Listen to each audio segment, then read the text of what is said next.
to hit live stream.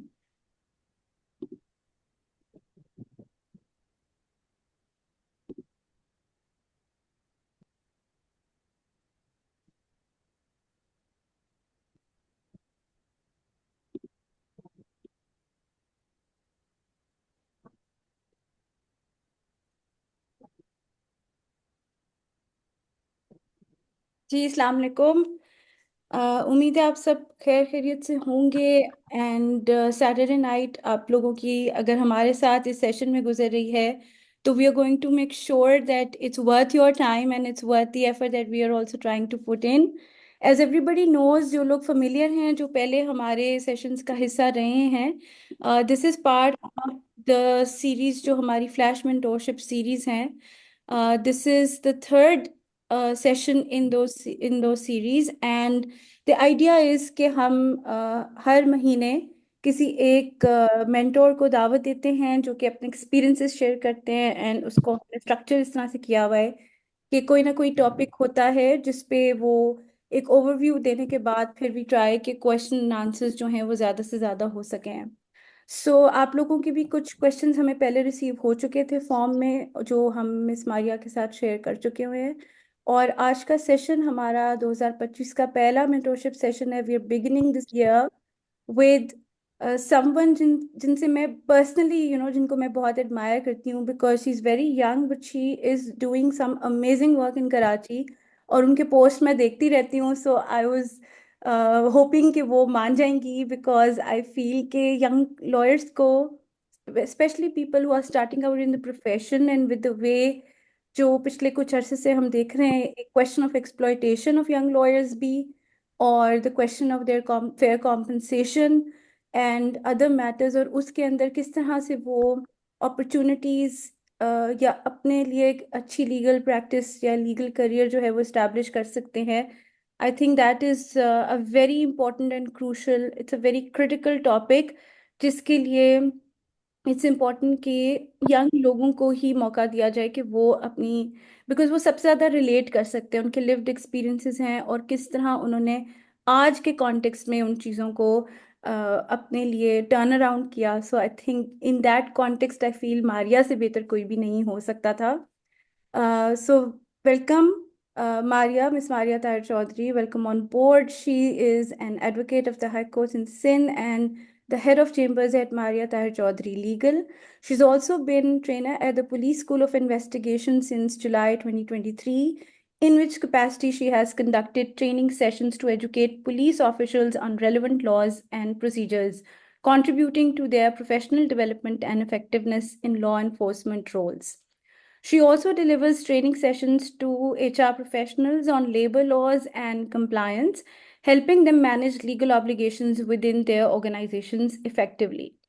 As the founder of Maria Tahir Chaudhary Legal, she leads a legal team committed to providing legal services in diverse areas, including civil laws, criminal laws, intellectual property laws, family laws, rental laws, and labor laws. She will be sharing experiences and insights on establishing a successful legal practice with us tonight. So, over to you, Miss Maria. Uh, if you have any presentation to share, let me know. I'll make you the host and then you'll be able to share the screen. Otherwise, अगर आपकी सिर्फ conversation है, तो we will just give you the floor now. Over to you.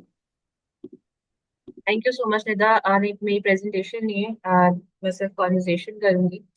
Because ये ऐसा topic था जिसपे मेरे दिमाग में बहुत सारी चीजें हैं, क्योंकि 2020 में मैं एनरोल्ड हुई थी, लेकिन 2018 से मैंने लीगल प्रैक्टिस में जंप कर लिया था, स्टार्टिंग विद इंटर्नशिप्स, और फिर लास्ट ईयर में मुझे पहली मेरी जॉब मिल गई थी। और उसके बाद से जो है ना, मैंने जो मेरा एक्सपीरियंस रहा है और जो चीज़ें मैंने फेस की हैं, या जो चीज़ें अभी मैं देखती हूँ या फेस करती हूँ, और जो मैं फ्यूचर देखती हूँ यंग लॉयर्स का, तो मुझे लगा कि प्रेजेंटेशन नहीं बनानी चाहिए, इसके ऊपर हमें एक जनरल सी जो है वो बात करनी चाहिए। और प्रॉपर जो हमें मुझे गाइडेंसेस नहीं मिली, क्योंकि मेरे सारे सीनियर्स हमेशा से मेल रहे हैं, और जाहिर है मेल की एक डिफरेंट स्ट्रगल होती है और लड़कियों की एक डिफरेंट स्ट्रगल होती है। स्ट्रगल पे भी बड़ी एक मिसकॉन्सेप्शन है हमारे प्रोफेशन में, उसके ऊपर मैं थोड़ी देर में बात करूंगी। लेकिन अक्सर लोगों को लगता है कि लीगल प्रैक्टिस जो है वो हम स्टैब्लिश बहुत जल्दी कर लेते हैं, लेकिन लीगल प्रैक्टिस स्टैब्लिश करने में बहुत टाइम लगता है। ऐसा नहीं है कि हम रातों रात जो है हमने एक फर्म खोली और हमने एक लीगल प्रैक्टिस जो है वो स्टेब्लिश कर ली। कंसिस्टेंसी, हार्ड वर्क, पेशेंस चाहिए होता है। बहुत सेटबैक्स आते हैं, कॉन्फिडेंस लूज होता है, शैटर होता है। काफी दफा ऐसी बीइंग अ गर्ल हमें ऐसे मौके देखने को मिलते हैं जिसमें हमारा जो कॉन्फिडेंस लेवल तो शैटर होता ही होता है, लेकिन उसके साथ साथ हम डीमोटिवेट भी हो जाते हैं। और प्रोफेशन को, स्पेशली लिटिगेशन को जो है वो छोड़ने का दिल चाहता है। लेकिन उसके अलावा हमारे हर इंसान की पर्सनल कैपेसिटी में सबको इनसिक्योरिटीज होती हैं जब वो प्रोफेशन में आते हैं। कुछ की जो है वो पब्लिक स्पीकिंग अच्छी नहीं होती है, कुछ की अंग्रेजी अच्छी नहीं होती है, या कुछ लोग जो है वो प्रोसीड नहीं कर पाते हैं, नो मैटर उनकी जितनी अच्छी तैयारी हो, लेकिन कोर्ट में जब वो जज के सामने खड़े होते हैं तो उनका कॉन्फिडेंस जो है वो वैसा नहीं होता है जिस तरह से उन्होंने एक्सपेक्ट किया होता है। मुझे भी इनसिक्योरिटी थी। मेरी इनसिक्योरिटी सबसे बड़ी ये थी कि मैं बहुत ज्यादा इंट्रोवर्ट थी, और इंट्रोवर्ट होने के बाद लिटिगेशन में आना और लिटिगेशन में आकर अपनी पर्सनालिटी को 360 बिल्कुल डिफरेंट करना was very difficult for me. और अभी भी ऐसा होता है, मैं ये नहीं बोलूंगी कि मैंने बिल्कुल अपनी पर्सनालिटी चेंज कर ली, बट कभी कभी ऐसा होता है मैं पोडियम पे खड़े खड़े कभी जज के सामने भी जोन आउट हो जाती हूँ, क्योंकि मेरा जो है ना वो फोकस बिल्कुल डाइवर्ट हो जाता है।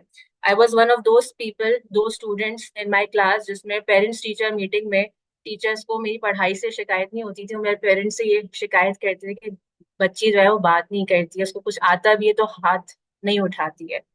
तो ऐसे इंसान के लिए लिटिगेशन करना और लिटिगेशन में आना, उसके डायनेमिक्स को समझना और फिर अपना ऑफिस स्टेब्लिश करना, ये चीज मैंने रातों रात नहीं की।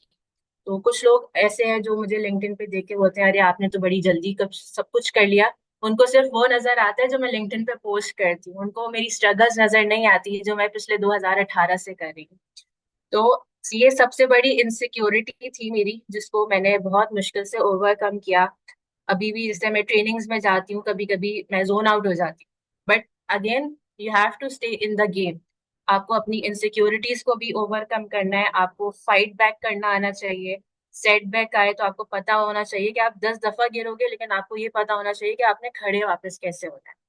तो हर प्रोफेशन में मुश्किलात आती हैं, और being a girl, being a women, हमारा प्रोफेशन जो है वो बहुत मेल डोमिनेटिंग है।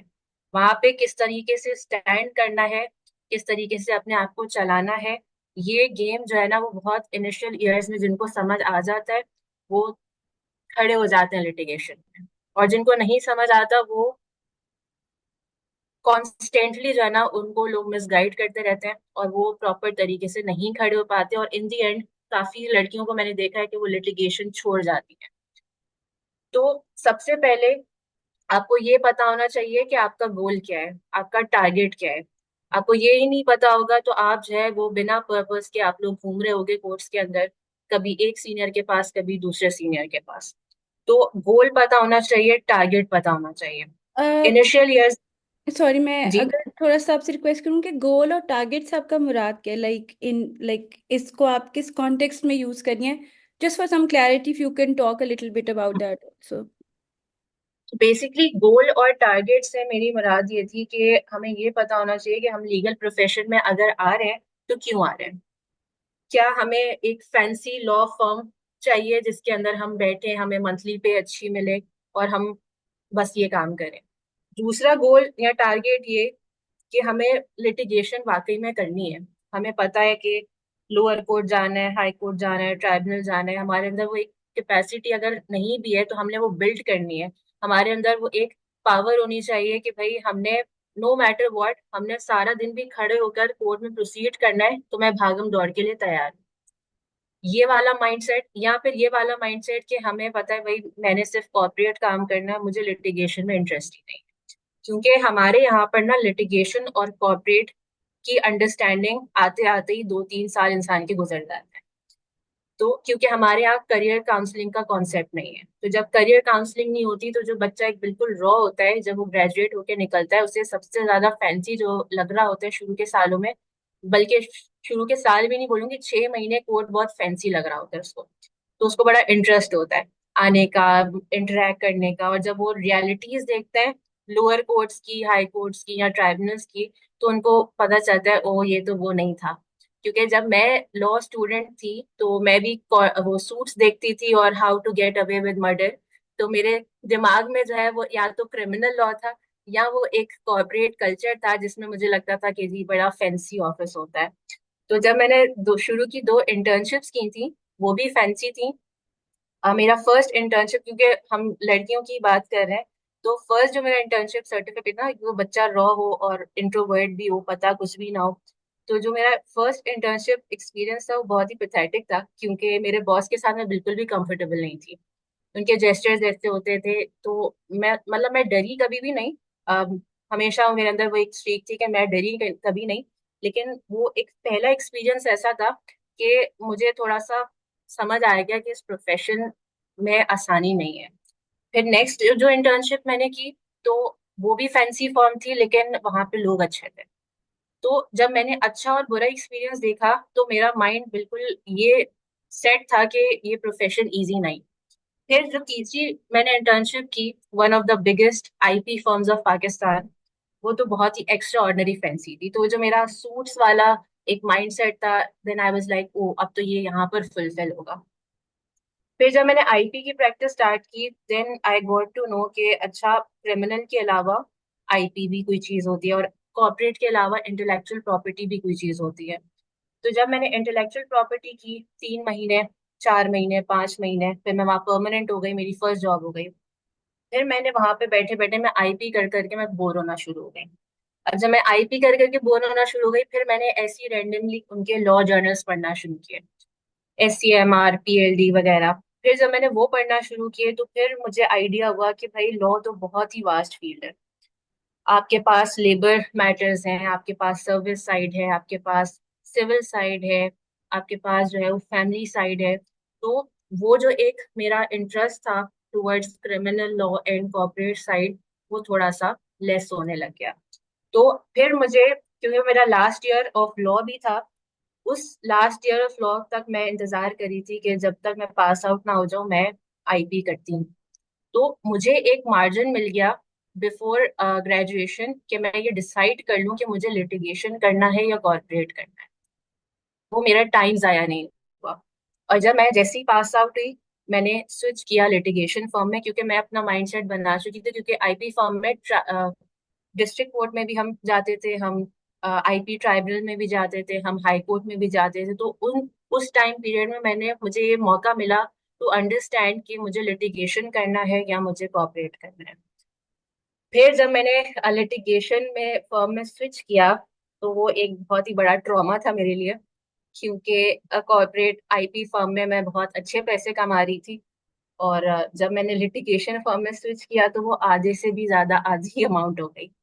और जब मैं 2019 में मैंने पहली जॉब स्टार्ट की थी, यही आईपी वाली, तो मैंने अपने घर से जो है वो पैसे लेना बंद कर दिया। तो मैंने बड़ा एक बोल्ड डिसीजन लिया था।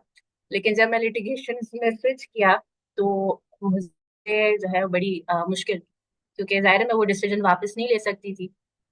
और जो फर्स्ट जॉब थी लिटिगेशन फर्म में, आई वॉज अर्निंग 25,000, और मेरा ड्राइवर मुझसे 22,000 रुपये ले रहा था। तो मुझे वो चीजें केटर करने के लिए मुझे फिर इंडिपेंडेंट प्रैक्टिस स्टार्ट करनी पड़ी 2020। और आईपी फाइलिंग से ही मैंने अपनी इंडिपेंडेंट प्रैक्टिस स्टार्ट की थी। तो आईपी फाइलिंग्स करके और थोड़े बहुत फैमिली केसेस करके फिर जो है ना वो मैंने थोड़ा सा अपने आप को स्टेबल किया था। अच्छा, तो मैं कॉर्पोरेट, थोड़ा सा इस पॉइंट पे अगर इंटरजेक्ट कर लूँ, sorry, just because this is very interesting stage, कि किस वक्त लोगों को डिसाइड करना चाहिए कि अब अपनी इंडिपेंडेंट प्रैक्टिस करने का टाइम है। Of course this time period is different for different people, लेकिन आपके ख्याल में what would be a nice optimum time to think about switching, and how does, of course it's a very brave decision, क्योंकि जब आप किसी firm में काम कर रहे हो, चलो फिर भी आपको कम पैसे मिल रहे हैं, लेकिन यू स्टिल नो कि अच्छा, there will be some guaranteed income at the end of the month. तो आपको, how did you brave that period, and how did you eventually decide कि this is the right time कि आपको अब अपनी practice पे जो है वो शिफ्ट कर लेना चाहिए, और उसके अंदर ये जो अनसर्टेनिटी थी of getting the clients and getting paid from those clients, how did you deal with that? मेरा जो एक्सपीरियंस रहा है, और मैं अब जो अपने जो यंग लॉयर्स आ रहे होते हैं मैं उनको गाइड करती हूँ, वो ये करती हूँ कि भाई आप जो है वो ऐसी फर्म, मीडियोकर फर्म चूज करो जहाँ पे आपको इंडिपेंडेंट प्रैक्टिस अलाउ। तो आपको वो भले 20,000 दे रहे हैं, 25,000 दे रहे हैं, जो एक स्टार्टिंग यही मिलती है, वो आपको वो दे रहे हैं, अपना काम तो कर रहे हैं, आप इन एनी वे कोर्ट तो जा ही रहे हो, तो आप उसके साथ अपना काम मैनेज करना आना चाहिए। There is no certain period कि आपको कब ये डिसीजन लेना है। कंप्लीटली आप एकदम से मत जाओ जब तक आपके पास क्लाइंटल नहीं होती। क्लाइंट डेवलप करना बड़ा मुश्किल काम है, आसानी से नहीं होती है, रातों रात नहीं होती, बहुत पेशेंस चाहिए होती है और आपको बहुत एफर्ट्स लगाने होते हैं। आप मीडियोकर फर्म में जाएं जो आपको जो है वो मौका भी दे रहे हो प्रोसीड करने का, साथ साथ आप अपनी पर्सनल ग्रूमिंग पे ध्यान दें, आपको केसेस कैसे प्रोसीड करने हैं वो देखें, और साथ साथ आप इंडिपेंडेंट प्रैक्टिस करें। तो बहुत सारे लॉयर्स ऐसे हैं जो इंडिपेंडेंट प्रैक्टिस अलाउ करते हैं, बिकॉज उनको पता है कि अगर हम एक नॉमिनल अमाउंट दे रहे हैं तो बच्चा भाग जाए, तो वो उनको अलाउ कर देते हैं। ये तो जैसे मैं अपनी फर्म में, मैंने सारी एसोसिएट्स को अलाउ किया हुआ है कि आप फर्म की रिसोर्सेज इस्तेमाल कर सकते हो, सब कर सकते हो, क्योंकि मैंने वो एक चीज देखी है, तो मैं वही चीज अपने एसोसिएट्स पे इम्प्लीमेंट नहीं करती। मैं उनको फ्रीडम देती हूँ कि आप काम करो। और मैंने जब मैंने स्टार्ट की थी तो मुझे फाइनेंशियल नीड थी, क्योंकि मैं घर से बिल्कुल पैसे लेने बंद कर दिए थे, और मेरे एक्सपेंसेस ज्यादा थे और मेरी इनकम कम थी, तो मुझे उन सूरतों में करनी पड़ी थी। लेकिन मैंने लॉ फर्म नहीं छोड़ी थी। उसी लॉ फर्म में मैंने 2020 में मैंने स्टार्ट किया था, और मैंने 2021 के दिसंबर में मैंने छोड़ा था to to do my independent practice. एक साल मैंने इंडिपेंडेंट प्रैक्टिस की, I was happy with that, लेकिन मुझे उसी फर्म से दोबारा एसोसिएट पार्टनर की ऑफर हुई। फिर मैंने एसोसिएट पार्टनर के टैग के लिए मैं वापस चली गई। फिर जब मैं वापस गई, फिर भी मैं इंडिपेंडेंट प्रैक्टिस कर रही थी, और जब मैंने वहां पे इंडिपेंडेंट प्रैक्टिस करी थी फिर 2024 में, देन आई फाइनली डिसाइड कि अब मैं अपना ऑफिस खोल लेती हूँ, बिकॉज इट वाज 4 इयर्स। अल्हम्दुलिल्लाह मेरी क्लाइंटल भी इतनी बन गई थी। तो सबके ऑब्वियसली टाइम डिफरेंट होता है, सबकी सर्कमस्टांसेस डिफरेंट होते हैं, बट आई वुड सजेस्ट कि आप कभी भी इंडिपेंडेंट प्रैक्टिस को नो मत बोले। अगर कोई केस आ रहा है तो सिर्फ इस वजह से ना ना करें कि अभी you are not ready. Lawyer हमेशा सीखता रहता है। मैं अभी हूँ, मैं अगले 50 साल बाद भी मैं यही बोलूंगी, I am always open for growth. There is always room for improvement. कभी भी एक लॉयर ये नहीं कह सकता कि मुझे सब कुछ आता है। तो आपको जब भी केस मिल रहा हो इंडिपेंडेंटली, जरूर करें, भले आपको 1 साल हुआ प्रैक्टिस करते हुए या 6 महीने करते हुए। बस ऐसी फर्म्स देखें जो आपको इंडिपेंडेंट प्रैक्टिस अलाउ करती। ठीक है, और क्लाइंट मिलता कैसे है? लाइक जब आप कंसिस्टेंटली जा रही थी अपना आईपी के काम के लिए या फर्म के किसी काम के लिए, तो इज इट कि कोर्ट रूम में जब आपको आर्ग्यू करते सुनते हैं क्लाइंट्स, या आपको बाय रेफरल कि अगर आपने फर्म के जरिए पहले एक का काम किया तो उन्होंने आगे आपको दूसरों तक रेकमेंड किया? Like what is that process? क्योंकि आई थिंक इसके ऊपर भी काफी लोगों को एक क्वेश्चन होता है कि आपको क्लाइंट मिलता कैसे है, and how do you deal with that process? Basically client मिलने के बड़े डिफरेंट तरीके हैं। सबसे पहला एक तो ये कि रेफरल होता है। दूसरा ये कि आपके पास कोई सोर्स है, जो हमारे मुल्क में बहुत ज्यादा चलती है। फिर तीसरी जो है वो वर्ड ऑफ माउथ होती है। या चौथी, जैसा आपने कहा कि आप कोर्ट में प्रोसीड कर रहे हैं, तो कोई ना कोई आपसे आपके पास आता है और वो आपको बोलता है कि आपको आप अच्छा प्रोसीड कर रही थी तो आप हमें अपना कार्ड देते हैं। मेरे केस में जो मेजरली हुआ वो यही हुआ कि one client leads to another. जब आप एक क्लाइंट को सेटिस्फाई करते हो तो वो अच्छा और दो क्लाइंट लेकर आता है। और इवन इफ वो क्लाइंट आपसे खुश होकर गया है, भले 2 साल बाद आए या 3 साल बाद आए, वो कोई क्लाइंट लेकर जरूर आता है। वर्ड ऑफ माउथ बहुत इंपॉर्टेंट है। आप 4 लोगों में आपकी एक रेपुटेशन बनी है, अच्छी बनी है, तो कोई ना कोई वकील भी जाए ना, वो अगर एक कोई आईपी, यूजली मेरे सर्कल में जो आईपी प्रैक्टिस नहीं करते वो सारे आईपी केसेस मुझे दे देते हैं। इसी तरीके से कोई ऐसा क्रिमिनल मैटर है जो मैं नहीं डील करती, मर्डर है या रेप है, तो वो फिर मैं ऐसे वकीलों को रेफर कर देती हूँ। और क्लाइंट सेटिस्फेक्शन जो है ना, वो बहुत एक मेजर इंग्रेडिएंट है आपकी सक्सेसफुल लीगल प्रैक्टिस में। आपका क्लाइंट सेटिस्फाई नहीं होगा, वो आपसे जिच होगा, इरिटेट होगा, वो आपके पास ना खुद आएगा ना वो कभी दूसरे को लेकर आएगा। तो आई ऑलवेज इंश्योर कि जो मेरा क्लाइंट मेरे पास आ रहा है, वो भले प्रो बोनो ही क्यों ना हो, उसको प्रॉपर आप केस अपडेट्स दें। उसको प्रोसीडिंग्स के बाद प्रॉपर ईमेल पे या व्हाट्सएप पर आप उसको बताएं कि भाई आपके केस में आज ये प्रोसीडिंग्स हुई हैं। शॉर्ट डेट लें, केस जल्दी रैप अप करें, और उसको हर डेट पर ना बुलाएं। कोर्ट में जब उसकी जरूरत है तो सिर्फ उसको तब बुलाएं। और भले कोर्ट में, क्योंकि हमारा लीगल सिस्टम ऐसा है कि बहुत डिलेज हैं, बहुत जो है वो चीजें डिले हो जाती हैं। भले वो चीजें हमारे हाथ में नहीं है, लेकिन आपके क्लाइंट को ये दिखना चाहिए कि आप एफर्ट कर रहे हैं।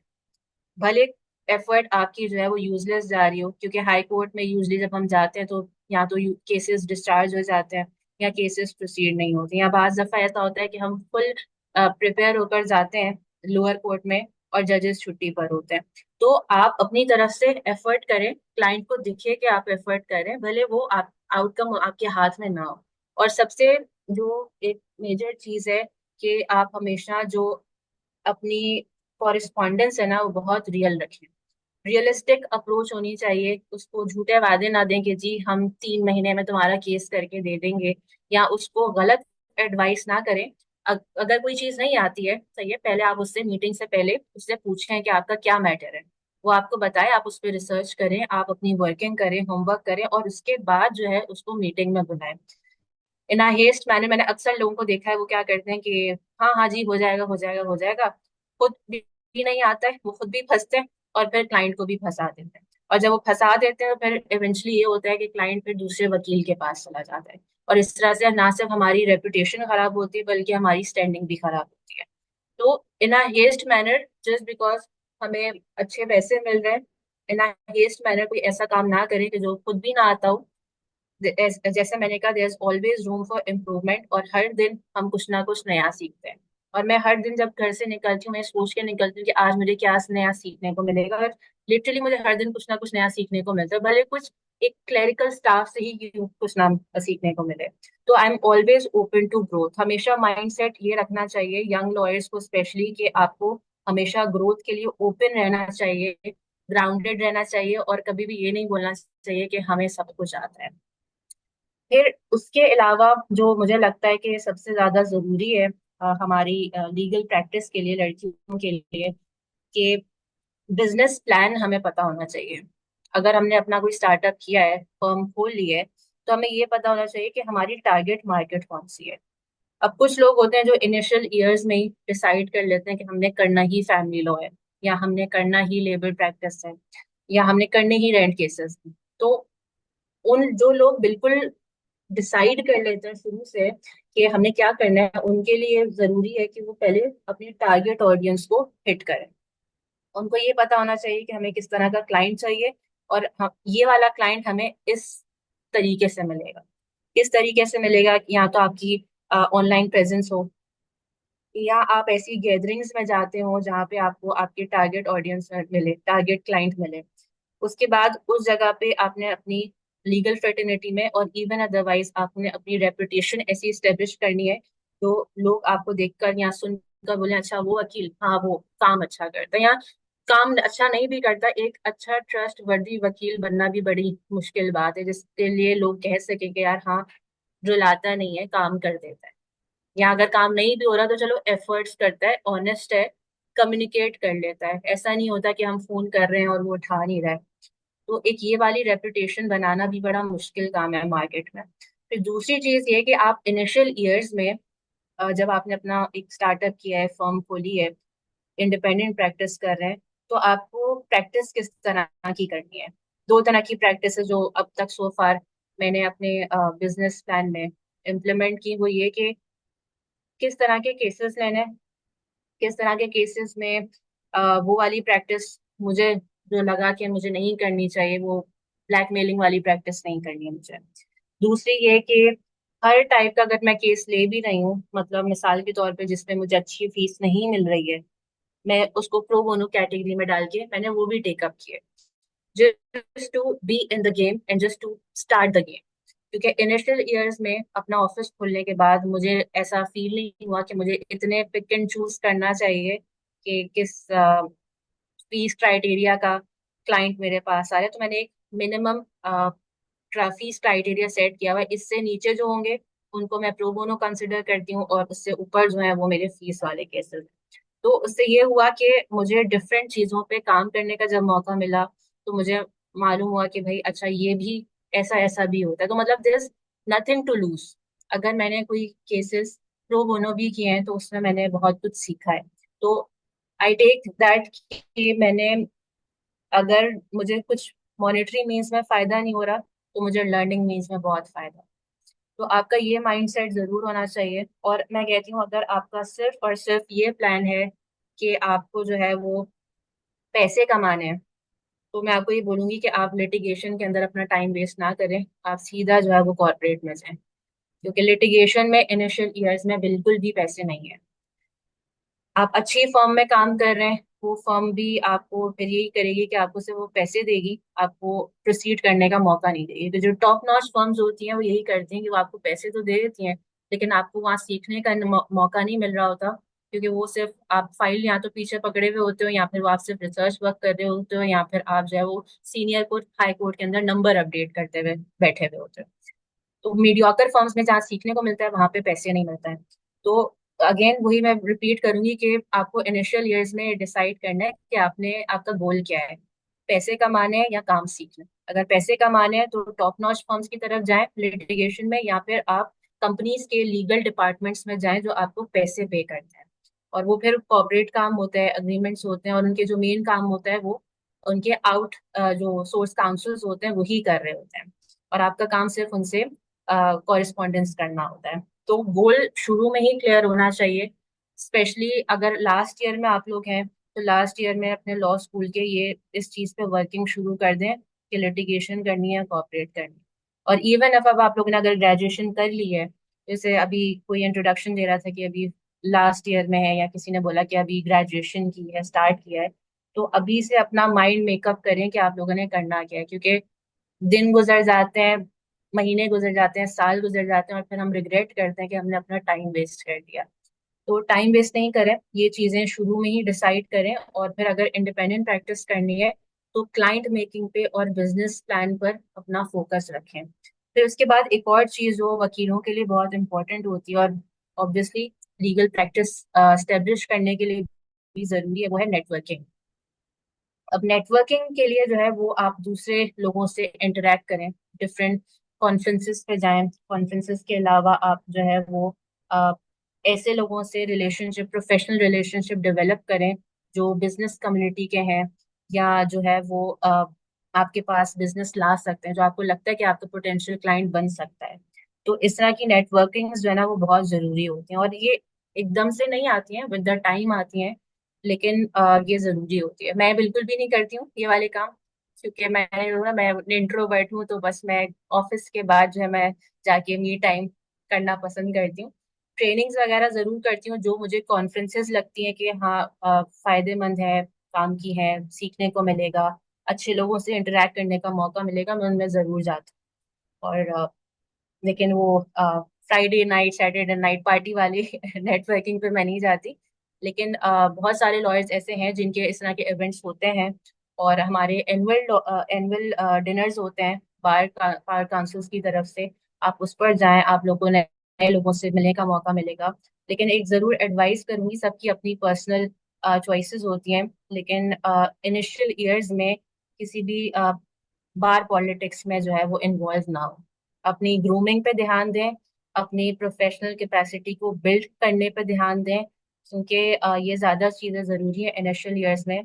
क्योंकि जो अक्सर मैंने यंग लॉयर्स को देखा है, वो उनका माइंडसेट ये होता है कि जी हम एसोसिएट करेंगे किसी ग्रुप से तो फिर हमें जल्दी केसेस मिलेंगे, ठीक है। लेकिन वो जो आपका टैग है ना वो फिर लाइफ टाइम रह जाता है। और शुरू के जब इंसान यंग लॉयर होता है तो शॉर्टकट्स लेने के बहुत आसार होते हैं, और उन शॉर्टकट्स में शॉर्ट साइड जो उनके डिसीजंस होते हैं वो लॉन्ग टर्म जो है ना वो बेनिफिशियल नहीं होते हैं। तो जब भी किसी के साथ एसोसिएट कर रहे हैं तो इस बात पे ख्याल रखें कि किसके साथ एसोसिएट कर रहे हैं, और वो लॉन्ग टर्म में आपकी रेपुटेशन को कहाँ लेकर जा रहे हैं।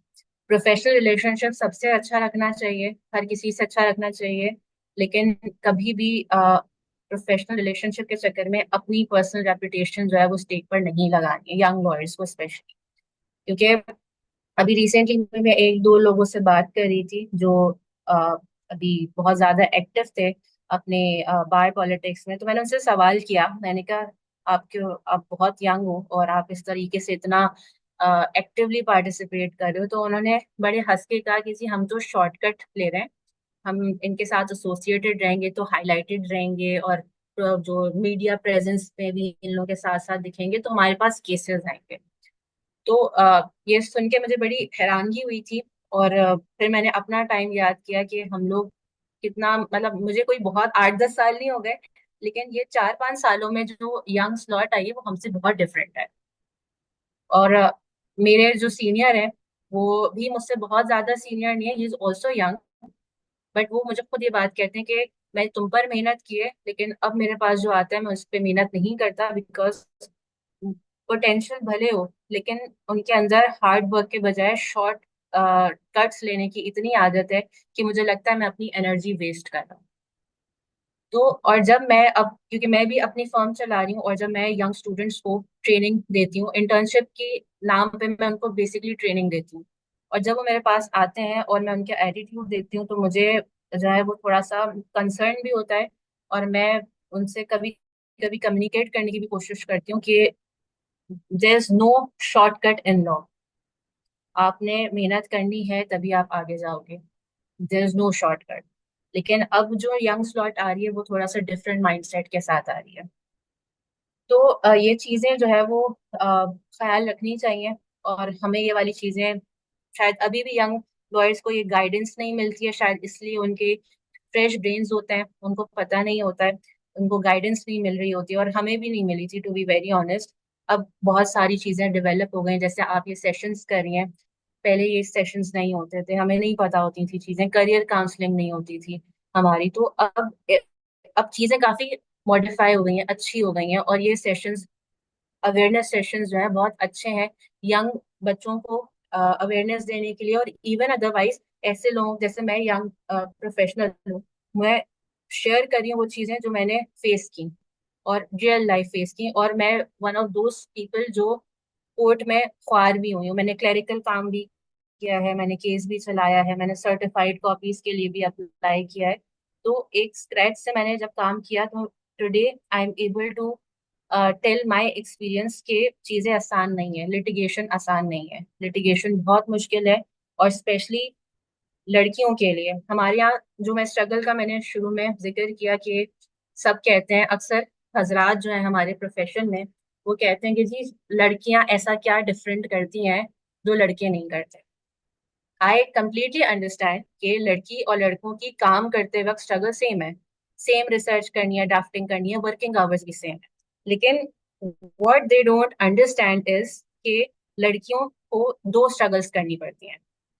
एक तो वो स्ट्रगल है जो वो मेल डोमिनेटिंग प्रोफेशन में स्टैंड कर रही हैं, एडजस्ट करने की कोशिश कर रही हैं, उन चीजों से फाइट कर रही हैं, अपनी जगह बना रही हैं और अपने आप को बचा कर चल रही हैं।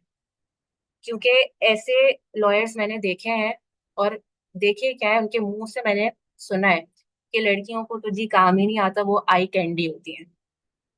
कुछ ऐसे लॉयर्स हैं, क्रिमिनल लॉयर्स, जो रियल लाइफ एग्जाम्पल है, मैं रोज उनको देखती हूँ। उनको लड़कियों से कोई काम नहीं होता है, वो बस प्रिटी फेसेस लेके अपने साथ घूम रहे होते हैं कि रोजमर्रा की जो बेल्स होती हैं उनको वो मिल जाए। या कुछ कुछ ऐसे वकील हैं मेल, जो अपने साथ लड़कियों को रखते इसलिए क्योंकि उनको अच्छा लगता है, उनसे वो काम नहीं करवाते, काम वो लड़कों से ही करवा रहे होते हैं। तो ऐसे एनवायरनमेंट में स्टैंड करना, एडजस्ट करना, अपने आप को बचा कर चलना, ये भी एक स्ट्रगल है। और जो दूसरी स्ट्रगल है वो ये है कि अपनी रेपुटेशन बनाना लीगल प्रोफेशन में। क्योंकि हमारे प्रोफेशन एक तो क्लोज, बहुत क्लोज कम्युनिटी है, बहुत सब एक दूसरे को जानते हैं। तो ऐसी जगह पर सबसे आसान काम होता है किसी लड़की का करेक्टर असेसमेंट करना। लड़की अच्छा काम कर रही है, बर्दाश्त नहीं हो रहा, चलो इसका करेक्टर असैसिनेट कर देते हैं। लड़की अगर किसी मेल कोलीग के साथ प्रोफेशनल कैपेसिटी पे बैठी हुई है, बात कर रही है, ओ इस लड़की का तो करेक्टर अच्छा नहीं है। या आप किसी को हेल्प कर रहे हैं, इन गुड फेथ आपको हेल्प कर रहे हैं, तब भी जो है वो अब या तो अपना प्रपोजल लाके खड़ा कर देते हैं और लड़की मना कर दे तो जी वो ऑफेंसिव हो जाते हैं, और उसके बाद फिर लड़की का कैरेक्टर असैसिनेट करना शुरू कर देते हैं। तो ये बहुत कॉमन है हमारे प्रोफेशन में। इस चीज को डील करने के दो तरीके हैं। एक, खवातीन की वो वाली कैटेगरी है जो फिर भी स्टैंड करती हैं, सोशलाइज करती हैं और उनको कोई फर्क नहीं पड़ता क्या बात हो रही है, क्या कर रहे हैं। दूसरी कैटेगरी ये जो अपने काम से काम रखती है और कंप्लीटली इग्नोर करती है। तो इस चीज को, हर चीज को हम एड्रेस नहीं कर सकते, ना हम सबके मुंह बंद कर सकते हैं। तो ये एक ऐसी स्ट्रगल है जो हमारे प्रोफेशन में इसलिए एग्जिस्ट करती है क्योंकि हमारा प्रोफेशन एक मेल डोमिनेटिंग प्रोफेशन है।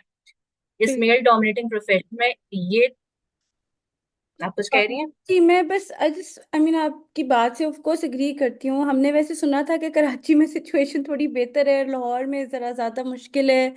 तो उस हवाले से ऑफ कोर्स ये चैलेंजेस पाकिस्तान भर में ही है, क्योंकि सोसाइटी से ही हमारा आगे प्रोफेशन भी है, एंड फीमेल्स के लिए ये स्ट्रगल रहती है। और जो आप बात करी थी कि नेटवर्किंग अपॉर्चुनिटीज़ अब और इस तरह के सेशंस होना, या this is a different world, so बच्चों की अटेंशन स्पैन्स भी आपको पता है सोशल मीडिया के हिसाब से ट्यून हुए हैं।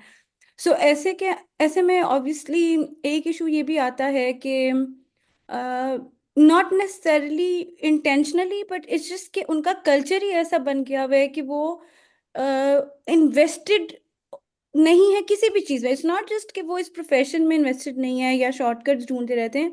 I think it's become more of an issue of the way they live, and it's a huge challenge. और इसमें आपका क्या ख्याल है कि ये किस तरह, लाइक सारा का सारा ओनस हम यंग बच्चों पे भी नहीं डाल सकते?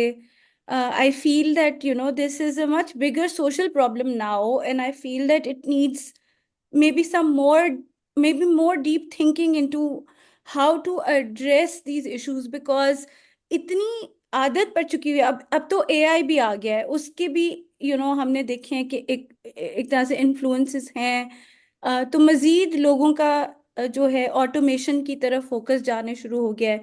सो as a mentor, as somebody जिसने वो स्ट्रगल देखी है, जिसने वो शुरू से स्क्रैच से हर काम किया है, और उसकी ऑब्वियसली अपनी एक वैल्यू है, but when we talk about these things as seniors to the juniors, वो प्रॉब्ली सोचते हैं कि पता नहीं हम कौन से जमाने की बातें कर रहे हैं, and that we are not in touch and in line with the way the society is moving.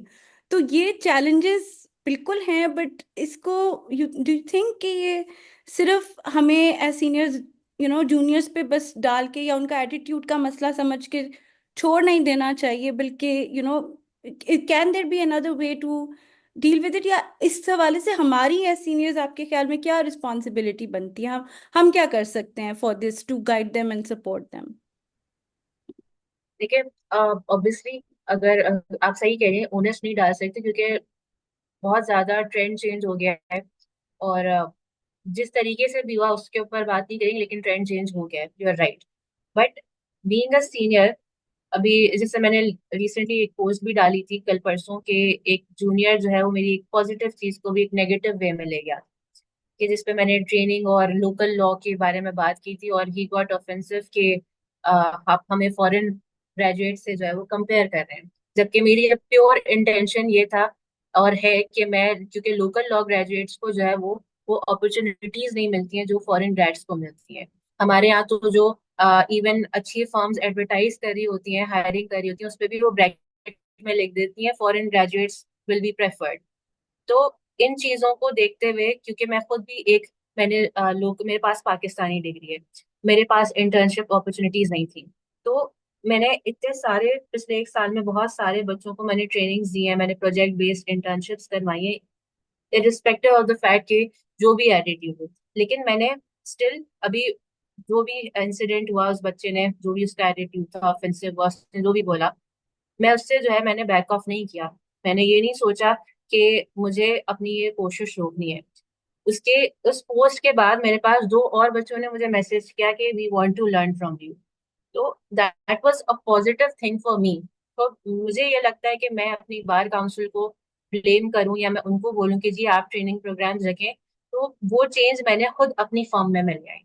और मैं बच्चों को गाइड कर रही हूँ जितना मैं कर सकती हूँ। तो मुझे लगता है कि बीइंग अ सीनियर हमें इंडिविजुअल कैपेसिटी पर जो है वो ऐसी अपॉर्चुनिटीज देनी है। आज मेरे पास अल्लाह ने मेरे लिए एक डोर खोला, मैंने 10 बच्चों के लिए डोर खोल दिया। हम्म। हम्म। तो आज अगर वो मुझसे कुछ थोड़ा बहुत भी सीख कर जा रहे हैं और अपनी लाइफ में इम्प्लीमेंट कर रहे हैं, I think this is my biggest achievement.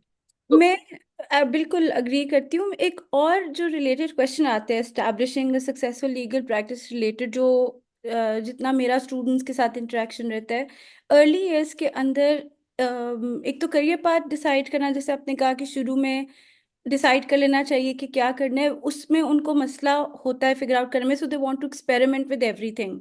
The second big issue that people face is कि वही बिकॉज इतनी पे नहीं है इस प्रोफेशन में इनिशियली, तो रिसोर्सेज की बहुत कॉन्वर्सेशन होती है। जैसे आपने कहा कि आपने लॉ फर्म के साथ होते हुए भी इंडिपेंडेंट प्रैक्टिस की थी, तो वहाँ तो there can be a setup there, और आप भी जैसे अलाउ करती हैं अपने जूनियर्स को, बट वो लोग जिनके पास इस तरह की एक कह लें बैकिंग या सपोर्ट नहीं है, उनके पास ऐसे कोई रिसोर्सेज होते हैं, कम्युनल रिसोर्सेज बार की तरफ से या हाई कोर्ट बार के अंदर कोर्ट प्रेमिसेस में या कहीं पे, जो इनिशियली अगर उनके पास फॉर एग्जांपल ऑफिस स्पेस नहीं है, कॉन्फ्रेंस रूम नहीं है, मीटिंग रूम नहीं है, और कोई इस तरह की बैकिंग और सपोर्ट भी नहीं है, वो लोग किस तरह से कौन से रिसोर्सेज को टैप कर सकते हैं अपनी लीगल प्रैक्टिस जो है वो इस्टेब्लिश करने के लिए? वहाँ कराची के हवाले से अगर आप बता सकें तो it will be helpful for people who don't necessarily have that kind of support when they start out. कि जब मेरे पास ऑफिस नहीं था, तो और मुझे क्लाइंट मीटिंग करनी होती थी, तो कोर्ट के अंदर डिफरेंट प्रेमिसेस हैं, जैसे कंसल्टेशन रूम्स हैं। कंसल्टेशन रूम्स में आप अपने क्लाइंट्स को बुला सकते हैं, या आप कोर्ट प्रेमिसेस में जो है वो लोअर कोर्ट में स्पेशली कुछ चैम्बर्स बने हुए हैं। अगर आपकी उनसे जो है वो हेलो हाय है, तो आप उनसे बात करके वहां बिठा सकते हैं। अगर वो भी नहीं है आपके पास, तो आई बिलीव कंसल्टेशन रूम या जो कैफेटेरियाज होते हैं वहां पे भी आप बिठा सकते हैं, क्योंकि कोर्ट इतना बड़ा है कि वो आपको उस वक्त जज नहीं कर रहे होते कि आपके पास ऑफिस है नहीं है। तो अक्सर अभी भी यही होता है कि मैं 10 केसेस में फंसी नहीं और क्लाइंट को मुझसे मिलना है, तो मैं बोलती हूँ जी आप फला कोर्ट में आए हैं, तो मैं कोर्ट में बैठ के या कोर्ट रूम के अंदर ही बैठे मैं मिल लेती हूँ बाज दफा जब जज नहीं बैठा हुआ होता। तो प्रेमिसेस में हमारे यहाँ ये है कि कंसल्टेशन रूम्स में बहुत नॉमिनल सी फीस है। हाई कोर्ट में भी एक कंसल्टेशन रूम है और लोअर कोर्ट में भी है। वहां पे जो है वो 500 की फीस रखी हुई है, लेकिन आज तक मैंने कभी दी नहीं, ना मुझसे किसी ने मांगी। मैं ऐसी ही चली जाती थी क्लाइंट को लेके मैं बैठ जाती। तो वो भी कोई मुझसे तो कभी किसी ने नहीं मांगी है, लेकिन वहां पे एक लगा हुआ है स्टैंडर्ड के 500 रुपए देनी है। तो ये थोड़ा सा अब शायद बढ़ गई हो, तो मुझे नहीं मालूम क्योंकि काफी टाइम हो गया मैं कंसल्टेशन में गई नहीं। लेकिन आप कोर्ट प्रेमिसेस में बुलाएं और इस तरीके से कॉन्फिडेंटली बुलाएं कि कोई आपको जो है वो एम्बेरसमेंट नहीं है, क्योंकि इट्स योर वर्किंग प्रेमिसेस। आप वहां पर बुलाएं, कैफेटेरिया में बिठाएं या फिर कंसल्टेशन में बिठाएं। अगर आपने 500 भी नहीं खर्च करने, तो आप कैफेटेरिया में बिठा, तो वहां पे आप जो है वो अपनी मीटिंग्स जो है वो कर सकते हैं। इसके अलावा लाइब्रेरीज वगैरह की सहूलत होती है? जैसे लाहौर में तो है, we have the Lahore high court bar, जहाँ लाइब्रेरी, स्टडी रूम और ऐसी ऑफ कोर्स फैसिलिटीज मौजूद हैं, so lawyers at that level can you know उनके पास अगर नहीं अपनी लॉ लाइब्रेरी, तो वो जाके फिर बार की लाइब्रेरी यूज कर सकते हैं अपना केस प्रिपेयर करने के हवाले से। तो हमारे खास उन लोगों के लिए जिनके पास नहीं हो, तो उस पे अगर आप कराची के हवाले से ज़रा बता दें कि what resources in that regard, in terms of जब आपने प्रिपेयर करने हैं अपने डॉक्यूमेंट्स, रिसर्च करनी है, तो वो कम्युनल रिसोर्सेज कौन कौन सी और कहाँ कहाँ अवेलेबल हैं? हाई कोर्ट के अंदर हमारे पास एक अच्छी सी लाइब्रेरी है, जहाँ पे आपको कंप्यूटर एक्सेस भी है, वहाँ पे ड्राफ्टिंग भी हो सकती है, वहाँ पे आप रिसर्च भी कर सकते हैं, वहाँ पे पाकिस्तान लॉ साइट का एक्सेस भी है। फिर आपके पास मैनुअल रिसर्च की रिसोर्सेज भी हैं, एएलडीज हैं, पीएलडीज, एससीएमआर, फिर स्टैट्यूट बुक्स हैं। और काफी बड़ी लाइब्रेरी है, वहाँ पे प्रॉपर बैठने की जगह है और एयर कंडीशन है, अच्छी लाइब्रेरी है। फिर अगर मैं सिटी कोड की बात करूँ, तो बेसिकली कराची जो है वो आपको पता होगा डिस्ट्रिक्ट वाइज डिवाइडेड है। तो हमारी जो कुछ डिस्ट्रिक्ट्स हैं वो लोअर कोर्ट में है, और एक हमारा जो मलिर डिस्ट्रिक्ट है वो अलग से उसकी कोर्ट बनी हुई है। तो सिटी कोर्ट के अंदर भी हमारे पास अच्छी लाइब्रेरी है, जहाँ पर बुक्स भी हैं, बैठने की प्रॉपर जगह भी है, और वहाँ पर जो है वो हमारे पास कंप्यूटर एक्सेस भी है, जहाँ पर पाकिस्तान लॉ साइट का भी एक्सेस है। और इवन सिटी कोर्ट के अंदर ये भी एक फैसिलिटी है, वहाँ पे एक लाइब्रेरियन टाइप तो नहीं बोलूंगी, कंप्यूटर पर बंदा बैठा हुआ है, जो आप जाएं और बोलेंगे जी मुझे, हमें वो 489F पे केस लॉ चाहिए, तो वो आपको बिना पूछे कुछ 489F पे 4 केसेस निकाल के भी दे देता है, अगर आपको खुद इतना एक्स्ट्रा एफर्ट नहीं करना है। फिर मलिर के अंदर भी हमारे पास लाइब्रेरी है, और मलिर के अंदर भी यही सारी फैसिलिटीज है। कंप्यूटर का आई एम नॉट श्योर, क्योंकि मैंने कभी वहां पे जाके कंप्यूटर इस्तेमाल नहीं किया, हमेशा मैंने बस वहां जाके बैठी हूँ लाइब्रेरी के अंदर। और मैंने लेकिन जो यहाँ से कोई एक मलीर से भी है, अगर वो बताएगा तो ज्यादा क्लैरिफाई हो जाएगा कि वहाँ पे कंप्यूटर, यहाँ पे आ गया जवाब मैम, कंप्यूटर है। तो वहाँ पे भी कंप्यूटर एक्सेस है हमारे पास। तो कंप्यूटर एक्सेसेस भी है हमारे पास किताबें भी हैं। और हाई कोर्ट लाइब्रेरी के अंदर एक और सर्विस बहुत पहले मौजूद थी, वो ये कि वहाँ पे पाकिस्तान लॉ साइट के अलावा और भी रिसोर्सेज थी, इंडियन थी, फिर हमारे पास यूके की कुछ वेबसाइट्स थी। लेकिन हमारे आपको पता है, कोई पाकिस्तान लॉ साइट बड़ी मुश्किल से इस्तेमाल करते हैं, तो इंडिया और यूके तो बड़ी दूर की बात है। तो फिर वो एक्सेस उन्होंने खत्म कर दिए थे, लेकिन आज भी वो लिखा हुआ लगा हुआ है यूके की साइट्स का और इंडियन की और सारी चीजें, लेकिन वहां चलती सिर्फ पाकिस्तान लॉ साइट है। तो केस प्रिपरेशन के हवाले से जो है ना वो हम लोग हाई कोर्ट की लाइब्रेरी भी जा सकते हैं, लोअर कोर्ट की लाइब्रेरी भी जा सकते हैं, मलिर कोर्ट की लाइब्रेरी में भी जा सकते हैं। सही। मोर ओवर मलिर की जो खातून है, इन्होंने लेडीज बार का भी जिक्र किया। हमारे हाई कोर्ट में भी लेडीज बार अलग से बना हुआ है, और सिटी कोर्ट के अंदर भी हमारा लेडीज बार अलग से बना हुआ है, और मलिर कोर्ट के अंदर भी हमारा लेडीज बार अलग से बना हुआ है। अच्छा, मैं एक और एंगल जो है, मैंने बड़े वकीलों से सुना है कि मुंशी जो है वो, उसके बगैर तो आप लीगल प्रैक्टिस कर नहीं सकते, और मुंशी आपका जो है बैकबोन है।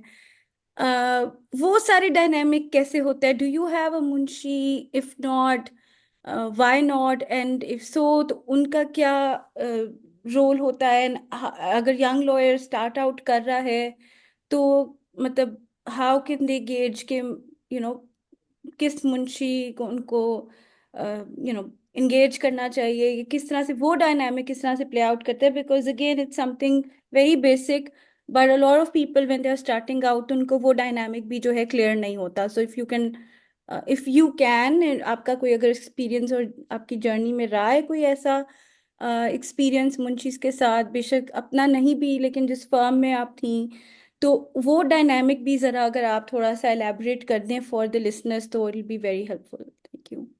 मैं बिल्कुल अपने एक्सपीरियंस से स्टार्ट करूंगी। वो ये कि जिस फॉर्म में मैं थी, हमारे पास एक मुंशी था, और वो बहुत ही लेजी।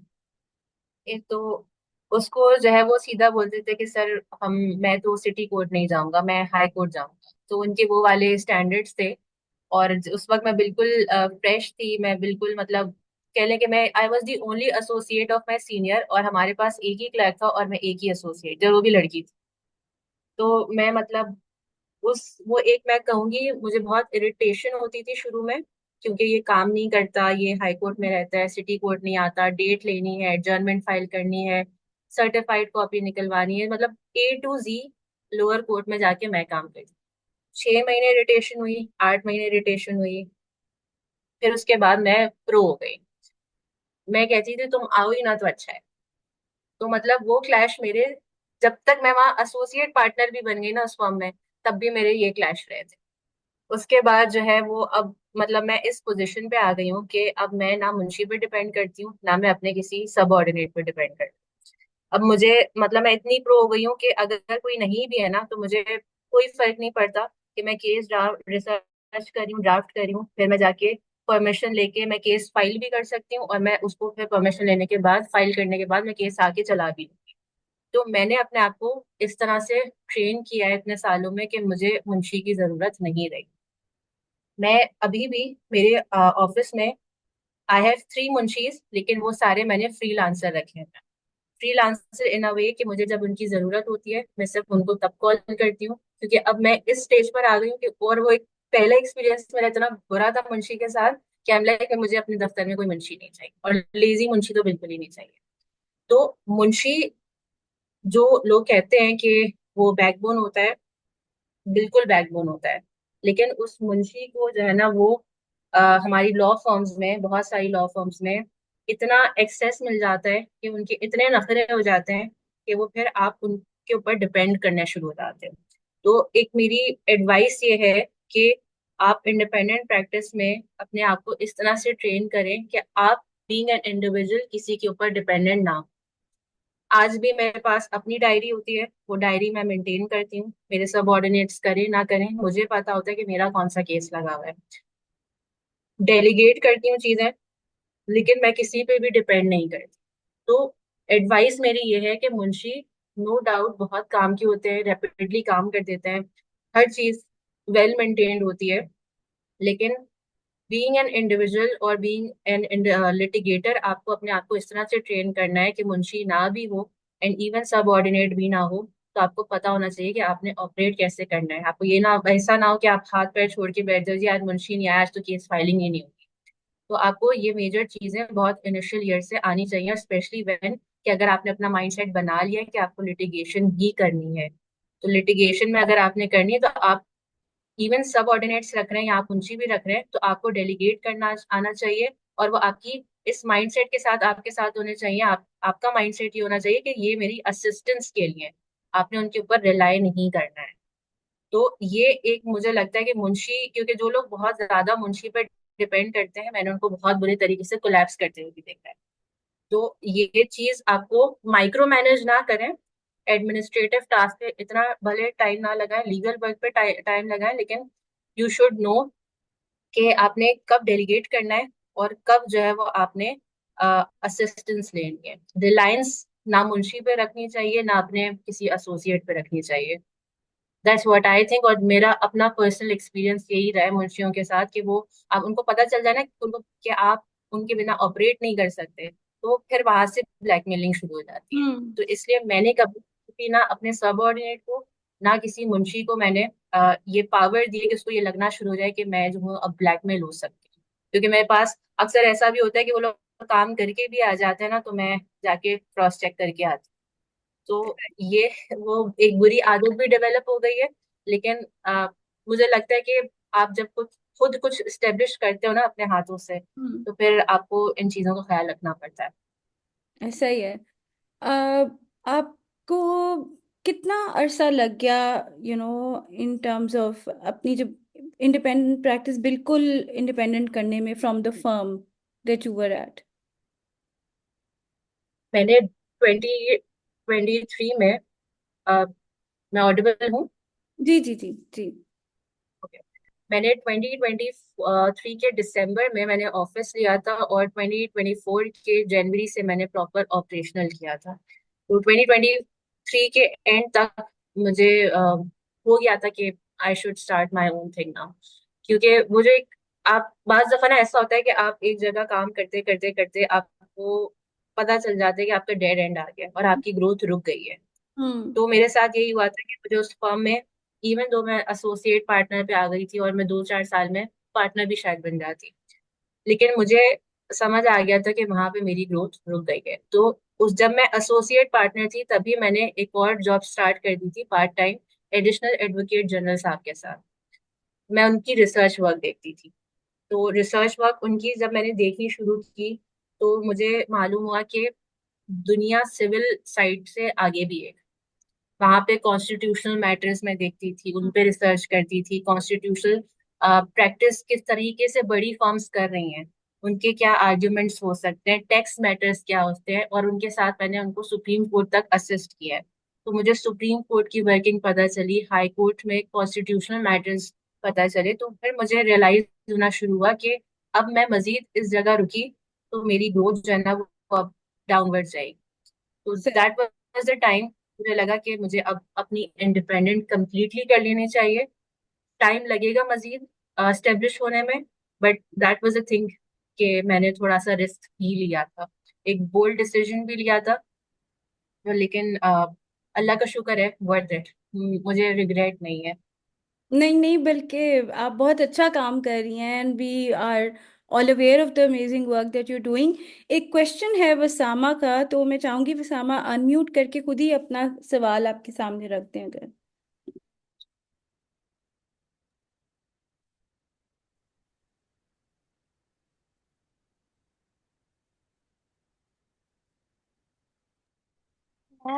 Am I audible? जी, नाउ यू आर। अस्सलाम वालेकुम एवरीवन। वालेकुम मेरा सलाम। मैम मारिया से सवाल है कि आप फ्रेश ग्रेजुएट्स को क्या सजेस्ट करेंगी अगर वो अभी किसी फर्म में नहीं है या उनका नहीं हो पा रहा है फॉर्म्स वगैरह में, तो वो अपना टाइम घर पे वेस्ट करने के बजाय किस तरीके से जो है वो अपने आप को प्रैक्टिकल एक्सपीरियंस किस तरीके से वो गेन कर सकता है। क्योंकि अगर हम कोर्ट्स भी डेली जाके खुद से हम अगर सीखते हैं तो कोर्ट में हम ड्राफ्टिंग तो हम नहीं सीख सकते, और किस तरीके से फाइलिंग होती है और फाइलिंग में कि क्या क्या डॉक्यूमेंट्स इंपॉर्टेंट अटैच होते हैं और किस तरीके से होते हैं, वो चीज़ हम नहीं सीख सकते। लेकिन हम आर्ग्यूमेंट्स वगैरह और केस किस तरीके से चलते हैं वो सीख सकते हैं। सो हमें क्या स्टेप्स जो है वो नेसेसरी स्टेप्स हमें लेने चाहिए, क्या आप सजेस्ट करेंगे? Thank you. जी, बिल्कुल। अच्छा, हमारा ना थोड़ा सा ये कॉन्सेप्ट होता है कि जब हम लोग फ्रेश ग्रेजुएट होते हैं ना, तो हमारे अंदर एक बहुत ज्यादा जल्दी होती है कि हम एकदम से सब कुछ सीख लें। और उस चीज में हम लोग थोड़े से अपनी चीजों को कंफ्यूज कर लेते हैं। हमें ये अंडरस्टैंड करना जरूरी है कि लीगल आर्ग्यूमेंट बनाना या लीगल काम करने में भी कुछ स्टेप्स हैं। सबसे पहला स्टेप जो मुझे लगता है और जो होना भी चाहिए, मैडम निदा भी मेरी बात से एग्री करेंगी, कि सबसे पहले हमारा रिसर्च वर्क जो है ना वो स्ट्रांग होना चाहिए। जब हम रिसर्च को मास्टर करेंगे तो हमारी ड्राफ्टिंग ऑटोमेटिकली आसान होगी, और ड्राफ्टिंग जब ऑटोमेटिकली आसान हो जाएगी तो फिर हमारी प्रोसीड करना हमारे लिए आसान हो जाएगा। तो हमारे यहाँ सबसे ज्यादा जो हम लोग जल्दबाजी करते हैं वो ये कहते हैं कि जी हमें केस फाइल मिल जाए और केस फाइल पे हम काम शुरू कर दें। लेकिन केस फाइल पढ़कर हमें फैक्ट्स जरूर समझ आ जाएंगे, हमें ये समझ आ जाएगा कौन सा लॉ क्या कह रहा है, लेकिन उसकी जो डेप्थ में अंडरस्टैंडिंग है ना वो हमें रिसर्च से ही पता चलेगी। तो अगर आपके पास अभी टाइम है और अभी आप in middle of searching good law forms हो, तो आप जो है, अगर जिस भी शहर से आप बिलोंग करती हो वहां पे कोर्ट होगी और कोर्ट की लाइब्रेरी होगी। आप कराची से हो?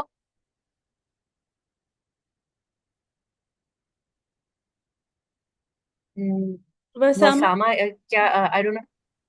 यस मैम, मैं कराची से बिलोंग करती हूँ और अभी मैं रिसेंटली 2024 में ग्रेजुएट हुई हूँ। माई लाइसेंस अच्छा इज अच्छा। About to come, but I am not अच्छा, एनरोल्ड तो येट। आप अगर कराची में रहती हो ना, तो मैं आपको सजेस्ट करूंगी कि आप हाई कोर्ट की लाइब्रेरी में जाओ, और हाई कोर्ट की लाइब्रेरी में जाके वहां से मैनुअल रिसर्च करना थोड़ा सा सीखो। रिसर्च आपकी तब अच्छी होगी जब आप थोड़ा सा रिसर्च टूल्स को पहले अंडरस्टैंड करोगे। रिसर्च टूल्स अंडरस्टैंड करो और उसके बाद सबसे पहले एएलडीज जो होती है ना, एनुअल लॉ डाइजेस्ट, उनको थोड़ा सा आप एक्सप्लोर करो। वहां से स्टार्ट करोगी, मिसाल के तौर पे आपको फैमिली लॉ पे काम करना पसंद है, ठीक है, तो आपने एक फैमिली लॉ निकाला, किताब निकाली, West Pakistan Family Court Act या कुछ भी, उसमें से आप देखो एक कौन सा प्रोविजन आपको इंटरेस्टिंग लग रहा है। हमें बहुत ज्यादा कंट्रोवर्शियल टॉपिक्स पसंद होते हैं, तो पॉलीगैमी डिसाइड कर लो कि जी आज मैं पॉलीगैमी पे पढ़ूंगी। तो पॉलीगैमी के ऊपर जो है वो आपकी जो सेक्शन 6 है, तो उस रेलिवेंट लॉ का जो रेलिवेंट सेक्शन 6 है, उसको आप एएलडी में जाके उस रेलिवेंट लॉ को ढूंढो और वहां पे फिर सेक्शन 6 के ऊपर रिसर्च स्टार्ट करो। जब आप सेक्शन 6 पर देखोगी कि मिसाल के तौर पे 2024 के अंदर हो सकता है ईएलडी के अंदर आपके पास 6 साइटेशंस हो, तो 6 साइटेशंस आप अपने पास लिखोगी और फिर उन केस लॉस को आप पढ़ोगी। क्योंकि एएलडी जो होता है, अगर आपने मैनुअल रिसर्च कभी नहीं की तो मैं आपको थोड़ा ब्रीफली बता देती हूँ। एएलडी जो होता है, एनुअल लॉ डाइजेस्ट, तो पूरे साल की जितने भी लॉ जर्नल्स होते हैं उनकी एक कंपाइलेशन होती है। तो आपको वहां से उस डाइजेस्ट से पता चल जाता है कि आप जो है वो आपने वाईएलआर में जाना है, एमएलटी में जाना है या एससीएमआर में जाना है, कि वो नीचे प्रिंसिपल लिखने के साथ साथ नीचे जो है वो लिखी हुई भी होती है साइटेशन कि आपको कहाँ पर वो मिलेगी। ठीक है, तो जब आपने एएलडीज को एक्सप्लोर करोगी ना, तो आपका दिमाग जो है ना वो खुद से खुलना शुरू हो जाएगा। आपको ये पता चलना शुरू हो जाएगा कि कितने लॉ जर्नल्स हैं, किस तरह के लॉज हैं, और किस किस तरीके के ऐसे भी लॉज हैं जिनके कभी हमने नाम भी नहीं सुने होते हैं। तो वो चीजें जब आपकी नजरों से गुजरना शुरू होंगी, तो आपकी रिसर्च जो बेहतर है ना, वो मैनुअल रिसर्च किस तरीके से करनी है आपको वो आ जाएगी। जब आप वंस जब आप सीख लोगी मैनुअल रिसर्च, तो फिर आप जो है ऑनलाइन रिसर्च पर जो है वो मूव करना। आप पाकिस्तान लॉ साइट को एक्सप्लोर करो। पाकिस्तान लॉ साइट का भी एक्सेस आपके को हाई कोर्ट लाइब्रेरी के अंदर मिलेगा। तो अपनी प्रैक्टिस में मैं आपको ये एडवाइस करूंगी कि मैनुअल और ऑनलाइन रिसर्च को बैलेंस रख के चलना, कभी भी एक चीज को बिल्कुल कंप्लीटली एक्सक्लूड नहीं करना, क्योंकि ये दोनों चीजें आपको बेनिफिशियल देंगी। और जब तक आपके पास कोई जो है आपको जॉब नहीं मिल रही या आपको इंटर्नशिप नहीं मिल रही, तब तक आप अपने रिसर्च वर्क को थोड़ा स्ट्रॉन्ग करो कि once you enter into the firm, तो आप बिल्कुल रॉ ना हो, आपको एटलीस्ट ये पता हो, रिसर्च आती हो। क्योंकि सबसे पहले जो लॉ फर्म्स आपसे करवाती हैं वो रिसर्च करवाती हैं यूजली, या फिर वो आपको छोटी मोटी एप्लीकेशंस दे रही होती हैं बनाने के लिए, या आपको ब्रीफ बनाने के लिए दे रही होती हैं। तो जब आप रिसर्च थोड़ी सी उसके ऊपर आपका वो आ जाएगा, क्या नाम है, अंडरस्टैंडिंग हो जाएगी, तो जब कोई भी केस फाइल आपके पास आएगी भी ब्रीफ बनाने के लिए, तो आपको वो अल्फाज मुश्किल नहीं लगेंगे, क्योंकि वो अल्फाज ऑलरेडी आपने रिसर्च में पढ़े हुए होंगे। क्योंकि जब एकदम से नया बंदा आता है, तो उसको वो अल्फाज जो है अंडरस्टैंड करने में थोड़ा सा मुश्किल होता है। तो जब वो आप बार बार रिसर्च करके, या बार बार आप स्टैट्यूट पढ़ो, या आप केस लॉस पढ़ोगे, सजेस्ट करूंगी, क्योंकि वो स्टोरी वाइज होते हैं तो आपको समझने में भी आसानी होगी। हाँ, कुछ अल्फाज मुश्किल होंगे, पर वो अल्फाज जब आप रिसर्च में अपने गेम स्ट्रॉन्ग करोगी, तो फिर जब आपके पास कोई फाइल वगैरह आएगी, तो वो पढ़ना भी आपको आसान लगेगा। और ऑटोमेटिकली आपकी जो ड्राफ्टिंग स्किल्स है ना, क्योंकि वो वर्ड्स आप अडॉप्ट करोगी और वो फिर अपने ड्राफ्ट्स में आप इनकॉर्पोरेट करोगी, तो आपकी ड्राफ्टिंग भी अच्छी हो जाएगी। Thank you so much for the detail answer ma'am, and it's great. आपका सेशन बहुत ज़्यादा हमारे लिए कीमती है, आपके अल्फाज भी। Thank you so much. Thank you thank so you much. So much. I want to open the Maria. If you're done with your overview, should we open the floor for other questions also? Yes yes. जी, बाकी जो लोग इस वक्त room में मौजूद है, उनके कोई अगर क्वेश्चंस हैं तो वो हम पहले ले लेते हैं।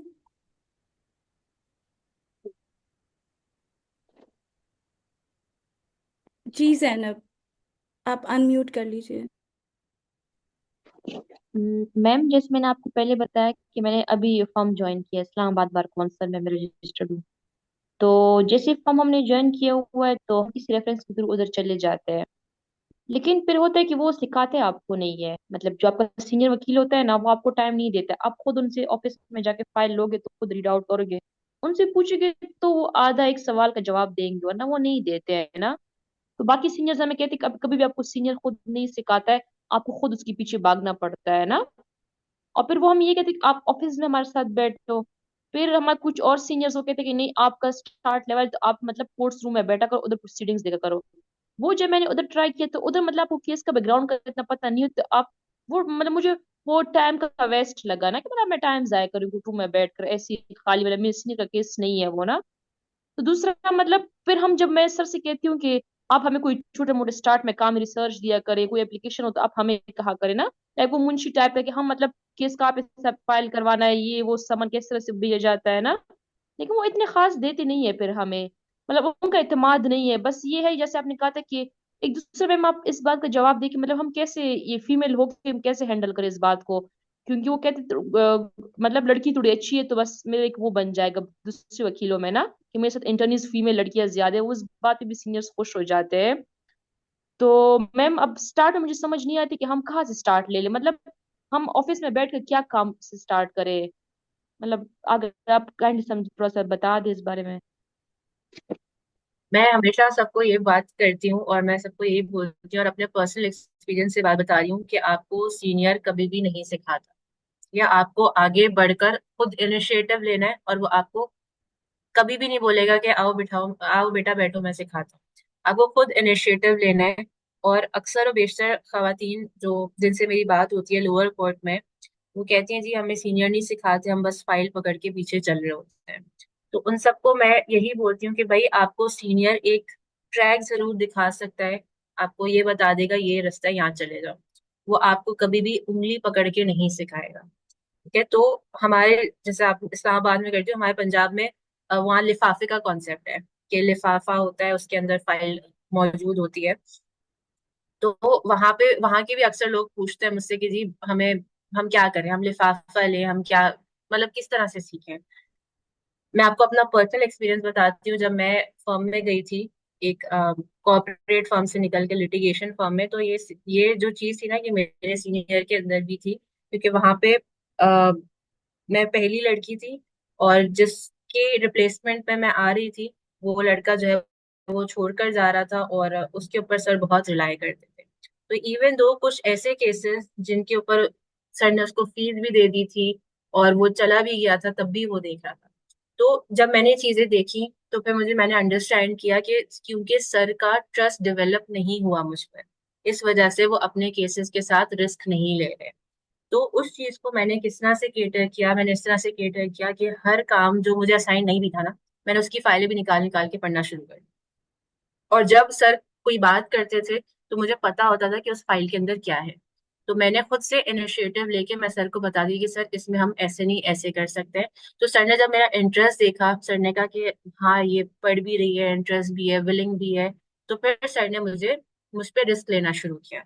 And when he started giving me the case files, तो फिर उन्होंने मुझे चलाने का भी मौका दिया। तो इनिशियली यूजली जो सीनियर्स होते हैं वो इसलिए भी रिलक्टेंट होते हैं काम देने में, क्योंकि एक तो वो रिलाई नहीं करते, रिलाई करना भी नहीं चाहिए, मतलब वो ये समझते हैं कि जी अगर हमने काम दे दिया तो ऐसा ना हो कि इनके कोई ब्लंडर की वजह से हमारी फेस वैल्यू खराब हो जाए। ठीक है, तो आपको ये पहले सबसे पहले अंडरस्टैंड करना है कि सीनियर कभी भी नहीं सिखाते हैं, आपको बिठा कर नहीं सिखाएंगे, आपको खुद इनिशिएटिव लेना पड़ेगा और आपको खुद विलिंगनेस दिखानी पड़ेगी। एंड इफ यू थिंक उसके बावजूद जो है वो आपकी उस फर्म के अंदर ग्रोथ नहीं हो रही है, तो बहुत सारी फर्म्स हैं आपके पास, आप कहीं पे भी जाओ। मीडियोकर फर्म, मैं यही बोलूंगी, मीडियोकर फर्म से स्टार्ट करो, वो आपको मौका भी देंगे, वो आपको जो है वो शायद केस चलाने का भी मौका दे। अगर वो तब भी नहीं दे रहे, तीसरी फर्म पे स्विच करो। कहने में बहुत आसान लग रहा है, लेकिन when there is a will there is a way। आपको आई अंडरस्टैंड कि हमारे यहाँ प्रोफेशन में लड़कियों को एडजस्ट करना, लड़कियों को जो है वो काम मिलना थोड़ा मुश्किल होता है, लेकिन फिर भी अपनी कांस्टेंट स्ट्रगल जो है ना वो नहीं रोकनी है। उसका रीजन ये कि आप आज एक जगह बैठ जाओगी ना, ये सोच के कि आज नहीं तो कल देंगे, आज मैं इनिशिएटिव ले रही हूँ तो परसों देंगे। ठीक है, अगर फिर भी आपको लग रहा है ना, एक माइंड फ्रेम में अपना माइंड सेट में ये डाल लो कि इतना टाइम फ्रेम मुझे ऑब्जर्व करना है। अगर तब भी आपकी कोई प्रोग्रेस नहीं हो रही है, तो मैं आपको लिख के दे सकती हूँ अगले 5 साल में भी आपकी वहां प्रोग्रेस नहीं होगी। तो taking right decision at the right time is also necessary.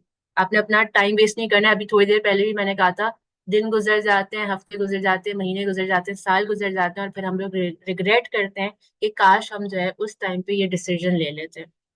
तो लाइफ जो है, अगर आपके ऊपर कोई फाइनेंशियल स्ट्रेन नहीं है या आपने अपनी फैमिली को सपोर्ट नहीं करना है मिसाल के तौर पे, तो फिर आपको रिस्क लेने में नहीं डरना चाहिए। आप ले लो, अगर लग गया, नहीं लगा तो कोई बात नहीं, कुछ सीखने को ही मिलेगा। अच्छे एक्सपीरियंस से भी हम सीखते हैं, बुरे एक्सपीरियंस से भी हम सीखते हैं। और एक बड़ा फेवरेट कोट है मेरा, that good things comes from bad experiences.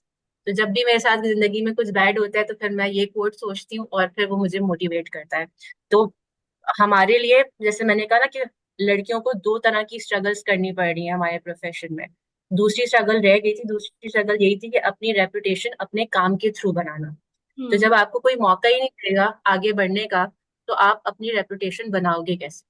तो उस रेपुटेशन को बनाने के लिए थोड़े से हाथ पांव मारने पड़ेंगे अपने प्रोफेशन में, क्योंकि कोई भी आपको उंगली पकड़ा के आगे नहीं बढ़ाएगा, और स्पेशली जो हमारे हजरात हैं प्रोफेशन के अंदर, वो नहीं बढ़ाएंगे। जिन लोगों की थिंकिंग ये हो, मैं सबकी बात नहीं करी, लेकिन मैंने खुद अपने पर्सनल मैंने एक्सपीरियंस किया है कि जो लोग बोलते हैं कि जी लड़कियों को काम नहीं आता, तो ऐसे लोगों के सामने आप जितना भी एफर्ट डाल लो, उनको कोई फर्क ही नहीं पड़ेगा, क्योंकि उनका एक माइंडसेट बना हुआ है। तो उस माइंडसेट को हम चेंज नहीं कर सकते, लेकिन उस माइंडसेट से हम फाइट जरूर कर सकते हैं। तो वो फाइट जो है वही हमें करनी है इस प्रोफेशन में रुकने के लिए। और हमें इस प्रोफेशन को ऐसा बनाना है कि हमारे जो आने वाले बाद के लोग हैं वो भी मोटिवेट होकर आए, वो डीमोटिवेट होकर लड़कियां ना जाएं। क्योंकि इतनी कम लड़कियां दिखती हैं जो वाकई में केस प्रोसीड करती हैं। होंगी बहुत, हाई कोर्ट में भी बहुत नजर आएंगी। मैं ये भी पूछना चाह रही थी कि एक और इशू आप खवातीन की बार बार जिक्र करें, one other big challenge is managing the time, because बहुत डिमांड करता है ये प्रोफेशन, लॉन्ग आवर्स, और वो इतना नॉर्म बन चुका है। There are like work life balance का जहाँ हम बात करते हैं वो एक्सपेक्ट करना भी इतना मुश्किल है, बिकॉज समटाइम्स बहुत अर्जेंट मैटर्स हैं, आप रिसर्च में टाइम लग रहा है केस की तैयारी में। सो एक ये भी बहुत बड़ा फैक्टर बनता है जिसकी वजह से अक्सर खवातीन जो हैं सक्सीड नहीं कर पाती लिटिगेशन के अंदर, खास तौर पे। तो आप वो कैसे बैलेंस करती हैं, या क्या सजेशंस होंगे आपके, या आप उसको चैलेंज समझती भी हैं या नहीं समझती? And what are your thoughts on that? कि हमेशा से जो है ना, मैंने ये चीज जब देखी है लॉयर्स में, लॉयर्स की वर्किंग देखी है। आई वॉज लकी इनफ कि मेरे जो सीनियर थे वो मुझे, मेरी ऑफ टाइमिंग 7 बजे की थी। मैं सुबह 7:45 से घर से निकलती थी, कोर्ट देखकर फिर मैं ऑफिस जाती थी। मैं बीच में ब्रेक नहीं लेती थी और मुझे 7 बजे वो ऑफ दे देते थे। लेकिन जब मैंने अपनी पर्सनल इंडिपेंडेंट प्रैक्टिस स्टार्ट की, तो मेरे माइंड में हमेशा से ये क्लियर था from the very first day कि मुझे वर्क लाइफ और पर्सनल लाइफ बैलेंस करनी है। तो उस चीज को मैंने इस तरीके से, क्योंकि हम अपने वर्किंग आवर्स तो कम नहीं कर सकते, ठीक है। और मुझे ये था कि भाई मुझे सुकून रात सोना है। तो मैंने अपनी वर्किंग इस तरीके से की कि मैं थोड़ा जल्दी सो जाती हूँ और सुबह मैं 4 बजे या 3 बजे उठ जाती हूँ। और जो मेरे मोस्ट अर्जेंट काम होते हैं, क्योंकि उस वक्त इतना पीसफुल माइंड होता है और पीसफुल एनवायरनमेंट होता है, कि मैं उन 3-4 घंटों में जितनी प्रोडक्टिव हो सकती हूँ मैं होती हूँ। क्योंकि उसके बाद तो सारा दिन कोर्ट में ही 2 बज जाते हैं, कभी 3 बज जाता है। पहले हाई कोर्ट जाओ, फिर सिटी कोर्ट जाओ, फिर ऑफिस जाओ, तो ऑफिस पहुंचते पहुंचते 3 बज जाते हैं। तो मैंने अपनी टीम को इस तरह से डिवाइड किया हुआ है, मैंने सबको केसेस असाइन किए हुए हैं। और जिसका जो केस होता है और जो रिक्वायर्ड है कोर्ट में, वो कोर्ट आता है। और मैंने अपनी ऑफिस आवर्स जो है वो इस तरह से किए हैं कि हमारा ऑफिस चल रहा, कोई कोर्ट है नहीं है, तब भी आप 8:30-9 बजे ऑफिस खुल जाएगा। तो जब आपकी वर्किंग सुबह 8:30-9 बजे से स्टार्ट हो जाएगी, तो फिर आपकी वर्किंग डे एंड पर 4-5 बजे हमारी वर्किंग खत्म हो जाती है। क्योंकि हमें हमने डिवाइड किए हुए टास्क, जो कोर्ट जा रहे हैं वो वाले टास्क जो है वो फिर हम उन एसोसिएट्स को दे देते हैं जो ऑफिस में बैठे हैं। जब हम जाते हैं तो फिर मेरा काम सिर्फ चेक करना होता है, या फिर अगर मुझे लगता है कि आज अर्जेंट नहीं है तो फिर मैं उसको नेक्स्ट वर्किंग डे के लिए रख देती हूँ। तो इस तरीके से मैं बैलेंस करती हूँ। और मैं आपको मुझे बड़ी प्राउड फील करके मैं बताऊंगी कि मेरी टीम के अंदर मेजोरिटी लड़कियां हैं। और सबको जो है मैं कहती हूँ कि आप 5-6 बजे आप ऑफ करो। 6 बहुत कम बजता है, लेकिन मैं 4:30-5 बजे सबको मैं कहती हूँ आप लोग घर जाओ। तो उससे ये होता है कि हमारी सब बीच में भले लंच ब्रेक ले रहे हैं, सब ले रहे हैं, लेकिन ये होता है कि मोमेंटम बना हुआ होता है। तो जो लोग कोर्ट आ रहे हैं, कोर्ट जो है वो कोर्ट का काम देखें। जो लोग कोर्ट नहीं आ रहे उनको मैंने इतनी एक अथॉरिटी दी हुई है कि वो अपना काम मुझे बताकर दूसरे को डेलीगेट कर। अगर उसके पास कोई अर्जेंट काम नहीं है तो वो फिर दूसरे का काम ले लेता है। तो इस तरह से मैं अपनी टीम मैनेज करती हूँ, और मुझे बिल्कुल भी शौक नहीं है खुद बैठने का 6 बजे के बाद। हाँ, कभी हो जाता है अर्जेंट, कभी कुछ हो जाता है तो बैठना पड़ जाता है, 8-9 भी बज जाते हैं, लेकिन वो रेयरली मैंने अपनी फर्म में रखा है। कि मुझे होता है कि भाई लड़कियां हैं, सब अपने घरों को दिन दिन में चली जाए। क्योंकि सही। देर इज नो पॉइंट के मैं कोर्ट के बाद उन सबको बोलूं कि आप घर जाओ, घर जाने के बाद वापस आओ 3 बजे 4 बजे, और फिर हम अपना काम शुरू करें। तो मैं हम्म। कहती हूँ सुबह में आप जल्दी आओ, कम early and go early. Make sense बिल्कुल। सो ये तो मैनेजमेंट स्किल्स पे भी डिपेंड करता है, and I guess of course as a head of your own chambers you have more flexibility and liberty also to take these decisions. जहाँ ये लोग ऑब्वियसली कहीं और प्रैक्टिस कर रहे होंगे दूसरों की फर्म्स में, वहाँ पे अगेन ये वाला चैलेंज भी फेस करेंगे, क्योंकि वहाँ they won't be able to call the shots like that. So I think अपनी लीगल प्रैक्टिस इस्टेब्लिश करना is beneficial in that regard as well, कि you get to decide these things and set a routine exactly. that works for your lifestyle and your schedule. um, do we have any other questions in the room? हमें दो नए लोगों ने join किया है, आसमा ने और रबिया ने. तो अगर आपके कोई क्वेश्चंस हैं मिस मारिया के लिए तो you can raise your hand.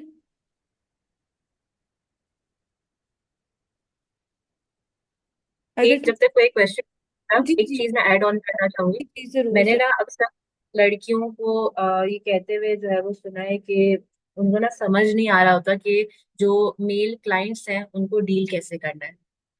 क्योंकि हमारे प्रोफेशन में ज्यादातर जो इंटरेक्शंस हमारी हो रही होती हैं वो या तो मेल कोलीग से हो रही होती है या मेल क्लाइंट्स के साथ हो रही होती है। अस्मा, मैं थोड़ा सा कंप्लीट कर लूँ फिर मैं आपका क्वेश्चन भी सुन लेते हैं। मैं बस ये एडवाइस करना चाहूंगी कि आपका मेल कोलीग है या आपका मेल क्लाइंट है, आपको प्रोफेशनलिज्म अपनी कॉरेस्पॉन्डेंस में बात करते हुए from the very first day of your meeting आपको वो जो प्रोफेशनलिज्म की लाइन है ना वो बिल्कुल क्लियर ड्रॉ करनी है।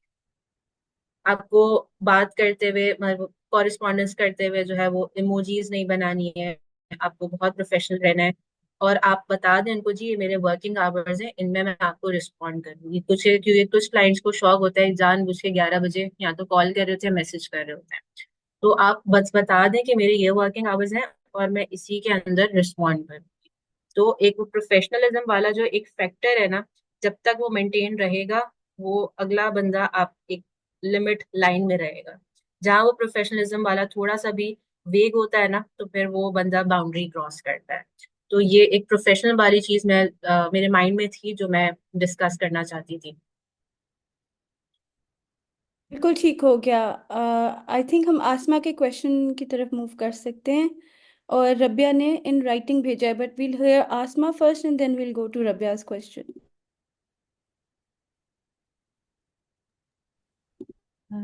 अस्सलाम वालेकुम. Am I audible? जी यू आर. ओके.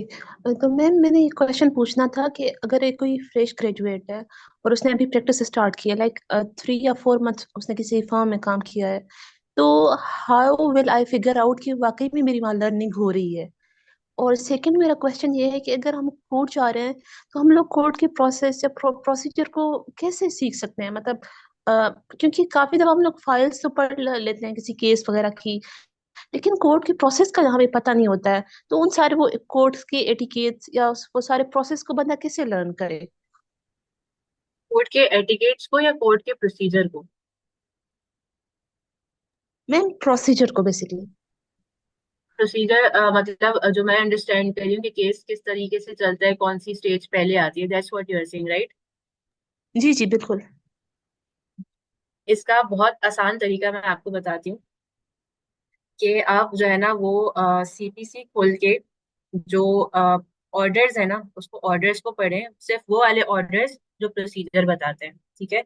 या आप इवन सिंपल आप गूगल सर्च करेंगे ना स्टेप्स ऑफ सिविल लिटिगेशन या स्टेप्स ऑफ क्रिमिनल लिटिगेशन, तो आपको एक चार्ट बनाकर दे देगा।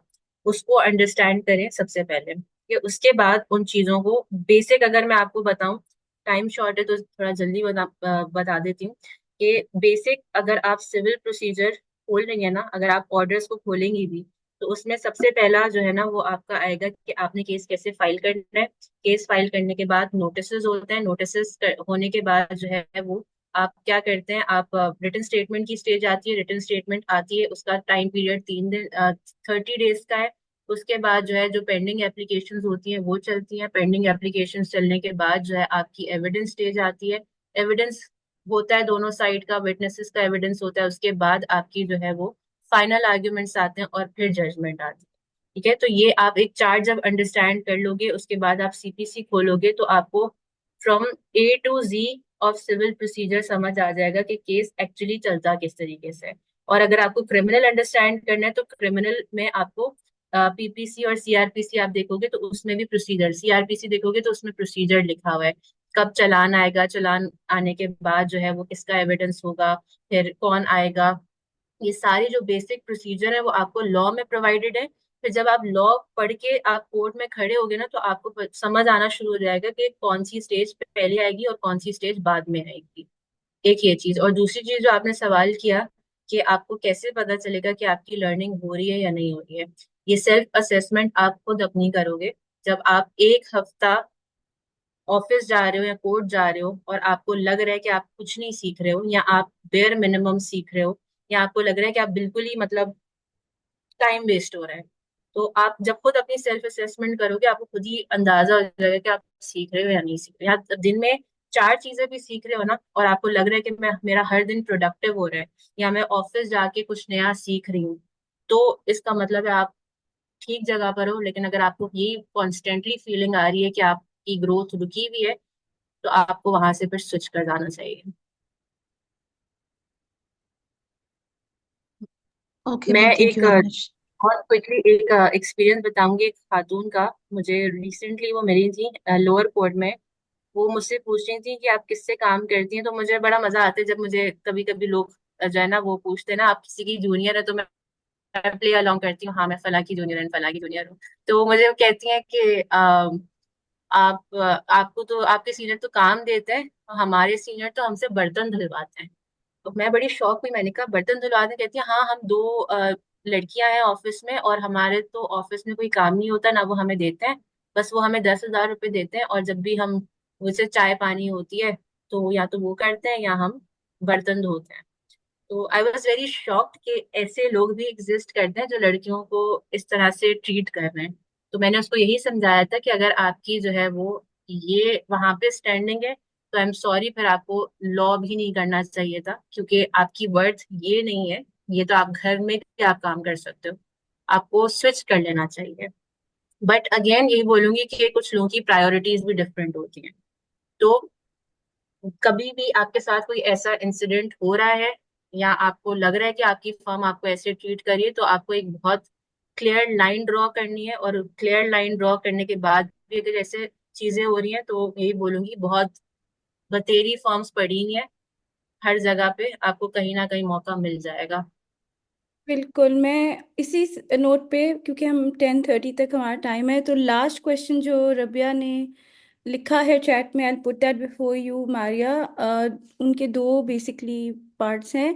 Would you recommend in-house work or litigation for female lawyers? Some people think in-house doesn't teach you a diverse set of skills. What are your thoughts on that? And secondly, उन्होंने observe किया है कि some male lawyers give civil court cases to male juniors more, and female lawyers miss out on a lot of advocacy training. How can female lawyers get more advocacy exposure? ये आपकी personal choice है कि आपको litigation करनी है या in house जाना है। अगर आपका गोल जो है वो ये है कि आपने पैसे कमाने हैं सिर्फ, तो मैं आपको ये सजेस्ट करूंगी कि आप इन हाउस चले जाएं। 9 to 5 काम होगा, मंथली सैलरी मिलेगी, एसी में बैठने को मिलेगा, और मतलब लाइफ बिल्कुल चिल है आपकी। मतलब ऐसी भी नहीं है कि बिल्कुल चिल है, कोई काम नहीं करना पड़ेगा, लेकिन बेसिक उसका मकसद जो है कॉर्पोरेट का ये है कि आपको 9 to 5 के साथ अच्छी पे स्केल मिलेगा। लिटिगेशन में आप तब आए जब आपको इंटरेस्ट हो, और आपके अंदर वो आपको लगता है कि कैपेसिटी है कि मैं जो है वो दिन रात बिल्कुल पारी कर सकती हूँ, अपने जूते घिस सकती हूँ, और उस धूप के अंदर मैं जून हो जुलाई हो मैं काम कर सकती हूँ, और उसके बाद भी मुझे बिल्कुल मिनिमम वेज भी नहीं मिल रहा। ठीक है, तो ये आपकी उसके ऊपर डिपेंड करता है कि आपकी विलिंगनेस क्या है और आपकी पर्सनल चॉइसेस क्या है। मेरी पर्सनल चॉइस लिटिगेशन थी, मैंने धूप में भी काम किया, मैंने हर तरीके से काम किया, क्योंकि वो मेरी पर्सनल चॉइस थी। पैसा मेरी पर्सनल चॉइस उस वक्त नहीं थी।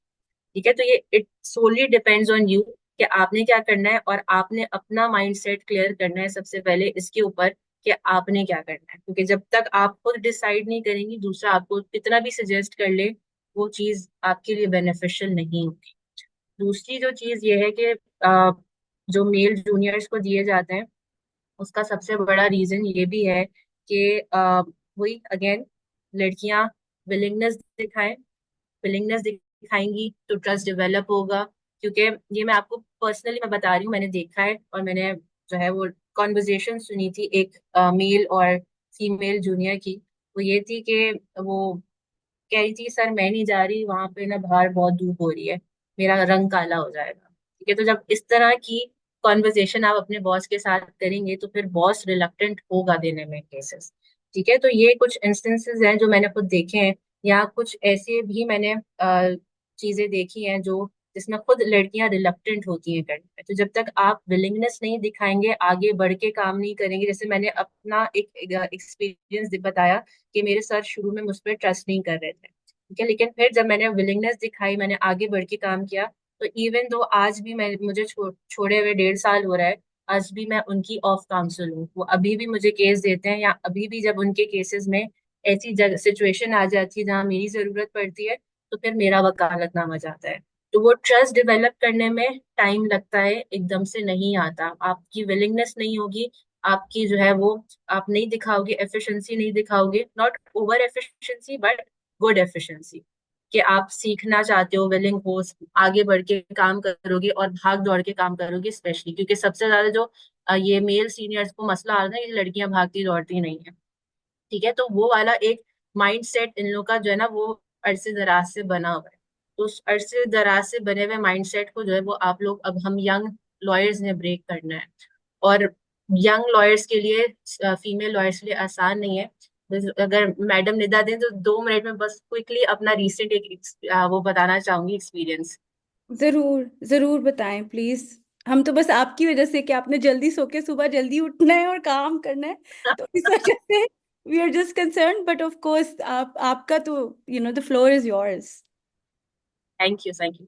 सो बेसिकली मतलब इतना काम करना, इतना विलिंगनेस के बाद भी अभी भी मेरे साथ 2 इंसिडेंट हुए थे रिसेंट, जो मुझे बहुत गुस्सा तो नहीं आया था, लेकिन मुझे वो है, वो किसी ने लिखा है tomorrow is Sunday.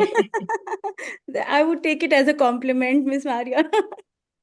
I mean, for you तो should take it as a compliment. I am honoured, I am honoured.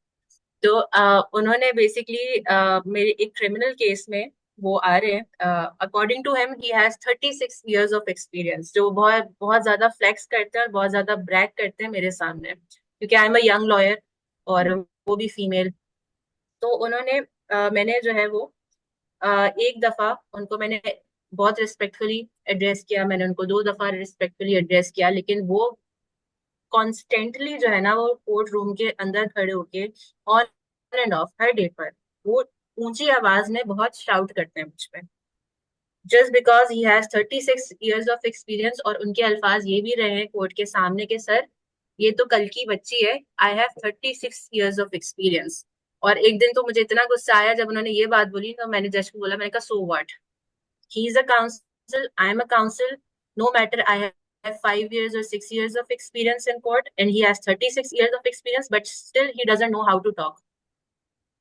तो अब मैंने 2 दफा उनके साथ जब मैंने ऊंची आवाज में बदतमीजी की, उसके बाद अब वो ऐसे नोट पर आ गए कि उनको समझ आ गई कि जी लाइन क्रॉस मैं कर चुका हूँ, और अब ये जो है ना खातून बदतमीजी करेगी।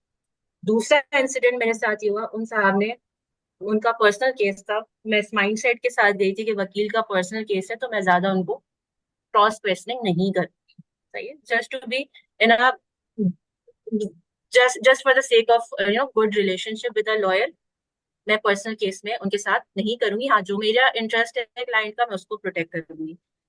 वो बंदा जब पोडियम पे आया, उसने मुझे जो है वो इस तरह से अल्फाज इस्तेमाल किए कि मैं बिल्कुल, मेरा माइंड आउट हो गया।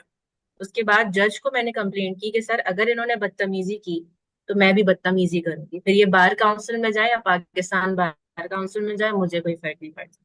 तो रीजन आप लोगों को एक 2 चीजें बताने का वो ये है कि आपको लोग लगता है कि अगर आप लोग यंग लॉयर्स हो, बिल्कुल फ्रेश हो, तो आप लोगों के साथ ये इंसिडेंट्स होते हैं, ऐसा नहीं है। मुझे प्रोफेशन में आने के बाद, अपनी इंडिपेंडेंट ऑफिस खोलने के बाद भी मुझे ये चीजें देखने को मिलती हैं। ठीक है, तो रिस्पेक्ट हमेशा याद रखना, आप लोग की respect is a two way street. अगर आपको मिल रही है, आप दो, बल्कि एक्स्ट्रा ऑर्डिनरी दो। लेकिन अगर आपको नहीं मिल रही है कि किसी इंसान से, नो मैटर वो आगे जो भी खड़ा हो, तो फिर आपको खुद जो है ना अपने आप को हेड स्ट्रॉन्ग करके आगे बढ़ना है। फिर ये भी नहीं देखना कि जी 36 साल के एक्सपीरियंस है या 50 साल के एक्सपीरियंस है, अगर वो आपको इस इंटेंशन से बैश कर रहा है just because you are a junior, तो फिर आई थिंक आपको लिमिट में रह के आपको उनको भी शट अप कॉल देनी है। और फिर भी कभी लगे कि हाथ से बिल्कुल बात निकल रही है, तो जस्ट स्टॉप देयर और आप अपनी बार काउंसिल में जाके कंप्लेन करो। लेकिन अगेन यही बोलूंगी कि कभी भी अनरीजनेबल नहीं होना, हमेशा लिमिट्स में रहना है। अगर दूसरा बिल्कुल बिलो द लाइन जा रहा है, वहां पे अपने आप को बैक ऑफ कर दो, जज को कंप्लेन करो। अगर नहीं हो रही है तो there are other ways too. ऐसा नहीं है कि जेब से गन निकाल के बंदे को गोली मार दी आपने। सही है, तो उन चीज का भी ख्याल रखना है, प्रोफेशनलिज्म का भी ख्याल रखना है कि अगर एक बंदा बिलो द लाइन जा रहा है तो आपने बिलो द लाइन नहीं जाना है। बिल्कुल। मैं मतलब सिर्फ एक चीज़ अगर ऐड करना चाहूँ in one of the questions जो रबिया ने लिखा था चैट बॉक्स में। उन्होंने पूछा था कि would you recommend in house work और लिटिगेशन फॉर फीमेल लॉयर्स। ये बिल्कुल it can be a matter of choice, लेकिन मैं सिर्फ थोड़ा सा एक चीज़ स्ट्रक्चरली हाईलाइट करना चाहती हूँ, जो मेरा ख्याल है जूनियर्स को पता होनी चाहिए, ताकि वो अब एक इन्फॉर्म्ड चॉइस जो है वो इन्फॉर्म्ड एक डिसीजन ले सकें। कि हमारे सिस्टम के अंदर जो एक्टिव लीगल प्रैक्टिस कर रहा है वकील, उसके लिए बहुत सारे और दरवाजे भी खुल जाते हैं। फॉर एग्जांपल, अगर वो 2 साल की एक्टिव लीगल प्रैक्टिस पूरी कर लेते हैं तो वो फिर जुडिशरी के एग्जाम्स देने के भी अहल हो जाते हैं। अगर उनका इरादा है कि कल को उन्होंने सबॉर्डिनेट जुडिशरी में आना है इम्तिहान देकर, तो उसके लिए भी आपको एक्टिव लीगल प्रैक्टिस का एक्सपीरियंस दरकार है। अगर आप इन हाउस काउंसिल बनेंगे तो शायद आपका वो टाइम पीरियड जो है या वो टेक्निकल रिक्वायरमेंट जो है उस तरीके से पूरी नहीं होगी। इसी तरह अगर आप चाहते हैं कि आपके पास एडवोकेट हाई कोर्ट का और फिर एडवोकेट सुप्रीम कोर्ट का लाइसेंस हो, तो उस लाइसेंस को एक्वायर करने के लिए भी कुछ certain years of legal practice show करना और आपके नाम से कुछ जुडिशियल डिसीजंस का होना एज काउंसिल ज़रूरी होता है। तो अगर आपकी उस तरह की एस्पायरेशंस हैं तो अगेन इन हाउस काउंसिल का एक्सपीरियंस आपको शायद उतना हेल्प ना करे जितना लिटिगेशन का करेगा। एंड फाइनली ऑफ कोर्स, अगर आपने हायर जुडिशरी के आप एस्पायरेंट हैं और आप हाई कोर्ट में जज बनना चाहते हैं या आप आगे सुप्रीम कोर्ट तक जाना चाहते हैं, तो वंस अगेन आपका जो एक्टिव लीगल प्रैक्टिस है और जो कोई रिपोर्टेड जजमेंट्स अगर आपके नाम पे एज काउंसिल हैं, तो वो आपका मेरिट और आपकी काबिलियत और आपकी अहलियत to be considered to be nominated in legal practice experience की बेसिस पे वो डिटर्मिन होनी होगी। तो ये कुछ ऐसे टेक्निकल माइलस्टोन्स होते हैं कि अगर आपने मूव करना है to from a lawyer to the judiciary side of things, तो फिर आपकी एक्टिव लीगल प्रैक्टिस आपके लिए एक तरह से ज़रूरी हो जाती है, बिकॉज उसके बगैर आपका रास्ता बहुत मुश्किल हो जाता है। इसी तरह अगर आपने प्रोसिक्यूशन वाली साइड पे जाना है या कुछ, तो उसके भी इम्तिहान होते हैं। एंड फॉर दैट ऑल्सो अगर क्रिमिनल लॉ साइड पे आपका एक्टिव लीगल प्रैक्टिस का एक्सपीरियंस होगा तो आपके लिए वो रास्ता जो है खुल जाएगा। So I just hope, I just wanted to add this technical aspect to it, because at times people realise it too late कि उस लाइसेंस की क्या वैल्यू है, एक्टिव लीगल प्रैक्टिस की क्या वैल्यू है। वो इतना वक्त उनका वेस्ट हो चुका होता है कि फिर वो उनके लिए वापस जाना मुश्किल हो जाता है। और फिर वो जुडिशरी के इम्तिहान और वो सारा कुछ उनके लिए मजीद जो है डिफिकल्ट होता जाता है विद एवरी पासिंग ईयर, क्योंकि आपकी सीनियरिटी भी इसी चीज़ पे बनती है। जितनी जल्दी आप अपने वो 2 साल का प्रैक्टिस का एक्सपीरियंस मुकम्मल करके जज बनेंगे, उतने ही सीनियर आप, उतने ही जल्दी आप एक सीनियरिटी अटेन करेंगे और आगे जा सकेंगे। तो ये कुछ ऐसी चीज़ें हैं which I hope will further help people decide initially कि उन्होंने लीगल प्रैक्टिस करके इवेंचुअली जुडिशरी या प्रोसिक्यूशन की तरफ जाना है, या उन्होंने इन हाउस काउंसिल बन के रिसर्च और जो डॉक्यूमेंटेशन है और जो उन्होंने उस कंपनी से स्पेसिफिक जो ट्रांजैक्शंस हैं उसके ऊपर काम करना है, कॉन्ट्रैक्ट ड्राफ्टिंग करनी है और कंप्लायंस के साथ डील करना है। I think nature of work भी थोड़ा थोड़ा फर्क है। लिटिगेशन उस टाइम पे होती है जब एक डिस्प्यूट हो गया है, और इन हाउस काउंसिल ज़्यादातर डिस्प्यूट होने से पहले वाली जो स्टेजेस होते हैं उस तरह की ड्राफ्टिंग कर रहे होते हैं। जैसे जब कोई जॉइंट वेंचर होना है, जब कोई अग्रीमेंट बनना है, जब कोई चीज़ अभी कंपनी ने कोई लेन देन करनी है, इंपोर्ट एक्सपोर्ट करनी है, तो वो उस तरह के डॉक्यूमेंटेशन जो लीगल कागजात हैं उसके ऊपर वो रिसर्च और ड्राफ्टिंग उस नेचर की करते हैं। फिर जब डिस्प्यूट हो गया, कोई चीज़ कंटेंशियस हो गई, तो फिर वो चीज़ लिटिगेशन में जाती है। तो pre dispute and post dispute ये बेसिकली डिवाइडेड हैं इस तरीके से। तो अब आई होप कि आप ज़्यादा बेहतर तरीके से डिसाइड कर सकें कि आपके लिए प्री डिस्प्यूट मैटर्स को हैंडल करना वो ज़्यादा इंटरेस्टिंग है, या आप एक्टिव लीगल प्रैक्टिस और पोस्ट डिस्प्यूट सिनेरियोज में अपना रोल देखते हैं, और आगे अगर जुडिशरी के एस्पायरेंट हैं या प्रोसिक्यूशन में जाने के लिए एस्पायरेंट हैं, तो आपके लिए लिटिगेशन वाला जो रूट है वो ज़्यादा जो है सूटेबल रहेगा। On that note, thank you so much. एक चीज मैं बोलूंगी आपको कि ऐड कर दें जी जी। कि पंजाब के अंदर आई गेस एक्टिव प्रैक्टिस का क्राइटेरिया डिफरेंट है। सिंध में ये था कि पहले नहीं था एक्टिव प्रैक्टिस का क्राइटेरिया। आप right after your graduation you were eligible कि आप जुडिशरी के एग्जाम दे सकते हो। अब रिसेंट डेवलपमेंट हुई है कि उन्होंने 2 इयर्स की एक्टिव प्रैक्टिस की है, बट आई हर्ड कि पंजाब के अंदर शायद 5 साल की है, if I am not wrong. Punjab में पहले 2 साल की थी, अब 5 साल की कर दी हो, तो I am not too clear on it, but point is that there is ये हर्डल्स बनते हैं, ये वो टेक्निकल बैरियर्स बनते हैं। इसलिए मेरा ख्याल है जूनियर्स को पहले से आइडिया होना चाहिए कि एकदम रैंडमली नहीं सोच सकते कि हमने जुडिशरी में जाना है। उसका पूरा एक पाथवे है, and it's important to be aware of that. चीज एंड अ वेरी बिल्कुल। Very last question, because then हम मारिया को और टाइम शायद ना ले पाए। जी जल्दी से पूछ लें। अब मैम, आप जरा मुझे ये बता दें कि मतलब हम कैसे अपनी बाउंड्रीज सेट करवाए कि मतलब हमारे जो कोलीग्स सीनियर्स होते हैं उनको हम पहले से बता दें कि मतलब इससे आगे मतलब कोई मतलब बात नहीं करनी है आपने हमसे ना। लाइक वो जो एक्स्ट्रा फ्री हो जाते हैं हमारे साथ ऑफिस में, अगर वो सीनियर था हम उसको डायरेक्ट कह भी नहीं सकते, वो नाराज हो गुस्सा हो जाते हैं। अगर उनको हम प्रॉपरली रिस्पॉन्स नहीं देते फिर वो मतलब मूड बना लेते हैं, और वो आगे से काम के लिए क्वेश्चन करे उसका भी जवाब वो सही से नहीं देते हैं फिर। मैम हर चीज बोलनी जरूरी नहीं होती है। आपको वो अपने एक्शन से वो बाउंड्री जो है ना, वो from the very first day, जैसे मैंने कहा कि आपको वो लाइन क्रॉस करने ना देने वाली एक बाउंड्री आपने खुद से सेट करनी है। ठीक है, अगर वो आपके सामने ऐसे कोई अल्फाज बोल रहे हैं या कोई फ्री होने की कोशिश कर रहे हैं, तो इट्स बेटर कि आप जो है वो उसको तहम्मुल मिजाजी के साथ इग्नोर करें, और उसको जो है ना हंस के जवाब दें ना रूड होके जवाब दें, खामोशी इख्तियार कर लें।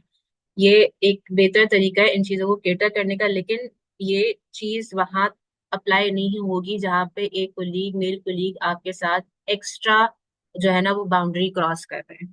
ये बाज दफा कुछ चीजें होती हैं जो आपको वोकल होकर बोलनी पड़ती हैं, कुछ चीजें ऐसी होती हैं जो बिना डिस्प्यूट में जाए बिना आप एक इनविजिबल सॉरी अनस्पोकन बाउंड्री आप डाल रहे होते हैं। ठीक है, तो वो आपके कंडक्ट से शो होती है। ठीक है, आप जितने भी मैं जितनी भी हेल्पफुल हूँ लोगों के साथ, मैं जितनी भी आप जनाब शुक्रिया करके बात करूं, बट सामने वाले को पता होता है कि ये एक लाइन है जो क्रॉस नहीं करनी। ठीक है, तो आपको वो एक खुद से एक boundary from the very first day जो है ना वो लाइन ड्रॉ करनी है। और अगर वही मैं बोल रही हूँ, अगर वो मूड दिखा रहे हैं और आपको जो है वो सवाल का जवाब नहीं दे रहे और सिर्फ इस वजह से नहीं दे रहे, तो I would suggest to look for any other form, क्योंकि वो फिर वर्थ इट नहीं है। जी बिल्कुल। मरियम का भी सवाल है जो मेरा ख्याल है हम in the course of this session already answer कर चुके हुए हैं। तो मारिया, अगर आप ब्रीफली रिपीट करना चाहती हैं तो ठीक है, अदरवाइज हम मरियम को इनकरेज करेंगे कि वो सेशन की रिकॉर्डिंग जाके दोबारा देख लें, बट इट्स अब योर सॉरी, डिसीजन। क्या है सवाल है? उनका सवाल यही है कि फ्रेश ग्रेजुएट्स को क्योंकि ज़्यादा रिम्यूनरेशन लिटिगेशन में इनिशियली नहीं मिलती, तो अपने आप को फाइनेंशियली सपोर्ट करने के लिए अगर वो इन हाउस काउंसिल वगैरह करते भी हैं in the first year of their graduation और बाद में लिटिगेशन में शिफ्ट करते हैं, तो आपका क्या ख्याल है कि क्या वो ऐसा करना ठीक रहेगा, या फिर उनको स्टार्ट से ही लिटिगेशन में जाना चाहिए? अगेन आई नो आप ये सवाल बार बार आंसर कर चुकी हुई हैं, तो आप मतलब इसलिए मैं कह रही हूँ कि आप डिसाइड कर लें कि आप नहीं, कोई मसला नहीं, मैं कर एक देती एक दो लाइनों में अगर सम अप करना चाहती हैं तो उनका क्वेश्चन एड्रेस कर दीजिए। हूँ। मैंने जैसे पहले भी अर्ज किया था कि हमें एक तो पर्सनल चॉइस है, सेकेंडली कि अगर आपको फाइनेंशियली ही देखनी है चीजें, फाइनेंशियल नीड है, तो फिर आप इन हाउस की तरफ जाएं। और अगर फिर भी आप लिटिगेशन के साथ टच में रहना चाहते हैं ना, तो फिर मैं ये बोलूँगी किसी ऐसी टॉप नॉच फर्म में जाएं लिटिगेशन फर्म में जो आपको पैसे दे रही हूँ, फिर वो आपको भले ज्यादा एक्सपोजर ना दे, लेकिन आपका वो एक शौक भी रहेगा कि लिटिगेशन के साथ आप कोर्ट में आ रहे हैं और देख रहे हैं चीजें, और साथ साथ आपको अच्छा पे स्केल भी मिलेगा। तो अगर आपको फाइनेंशियल नीड भी है और आपको लिटिगेशन में भी रहना है, तो आप किसी ऐसी फर्म की तरफ जाएं जो आपको पे अच्छा करे।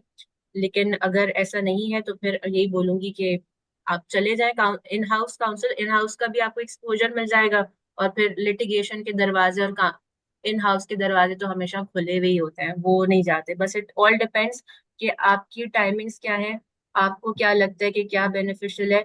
बस अपना टाइम वेस्ट नहीं करना है। बिल्कुल।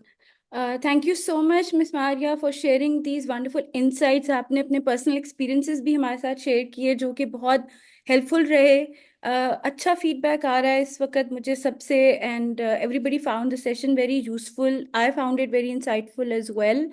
एंड आपके साथ साथ जो तमाम साथियों ने हमें ज्वाइन किया सेशन के अंदर मीटिंग में, उनका भी बहुत शुक्रिया। जिन तमाम लोगों ने हमें सवालात फॉर्म के ज़रिए भेजे थे उनका भी बहुत शुक्रिया। और जो सारी ऑडियंस हमारे पास फेसबुक पे है और यूट्यूब पे, उनका भी बहुत शुक्रिया that they've made this conversation very engaging. और उनके क्वेश्चंस की वजह से ही हम जो है इस प्रोफेशन की जितनी लेयर्स हैं उनको हम अनकवर कर पाए हैं। सो सैटरडे बहुत नाइट, शुक्रिया निभा।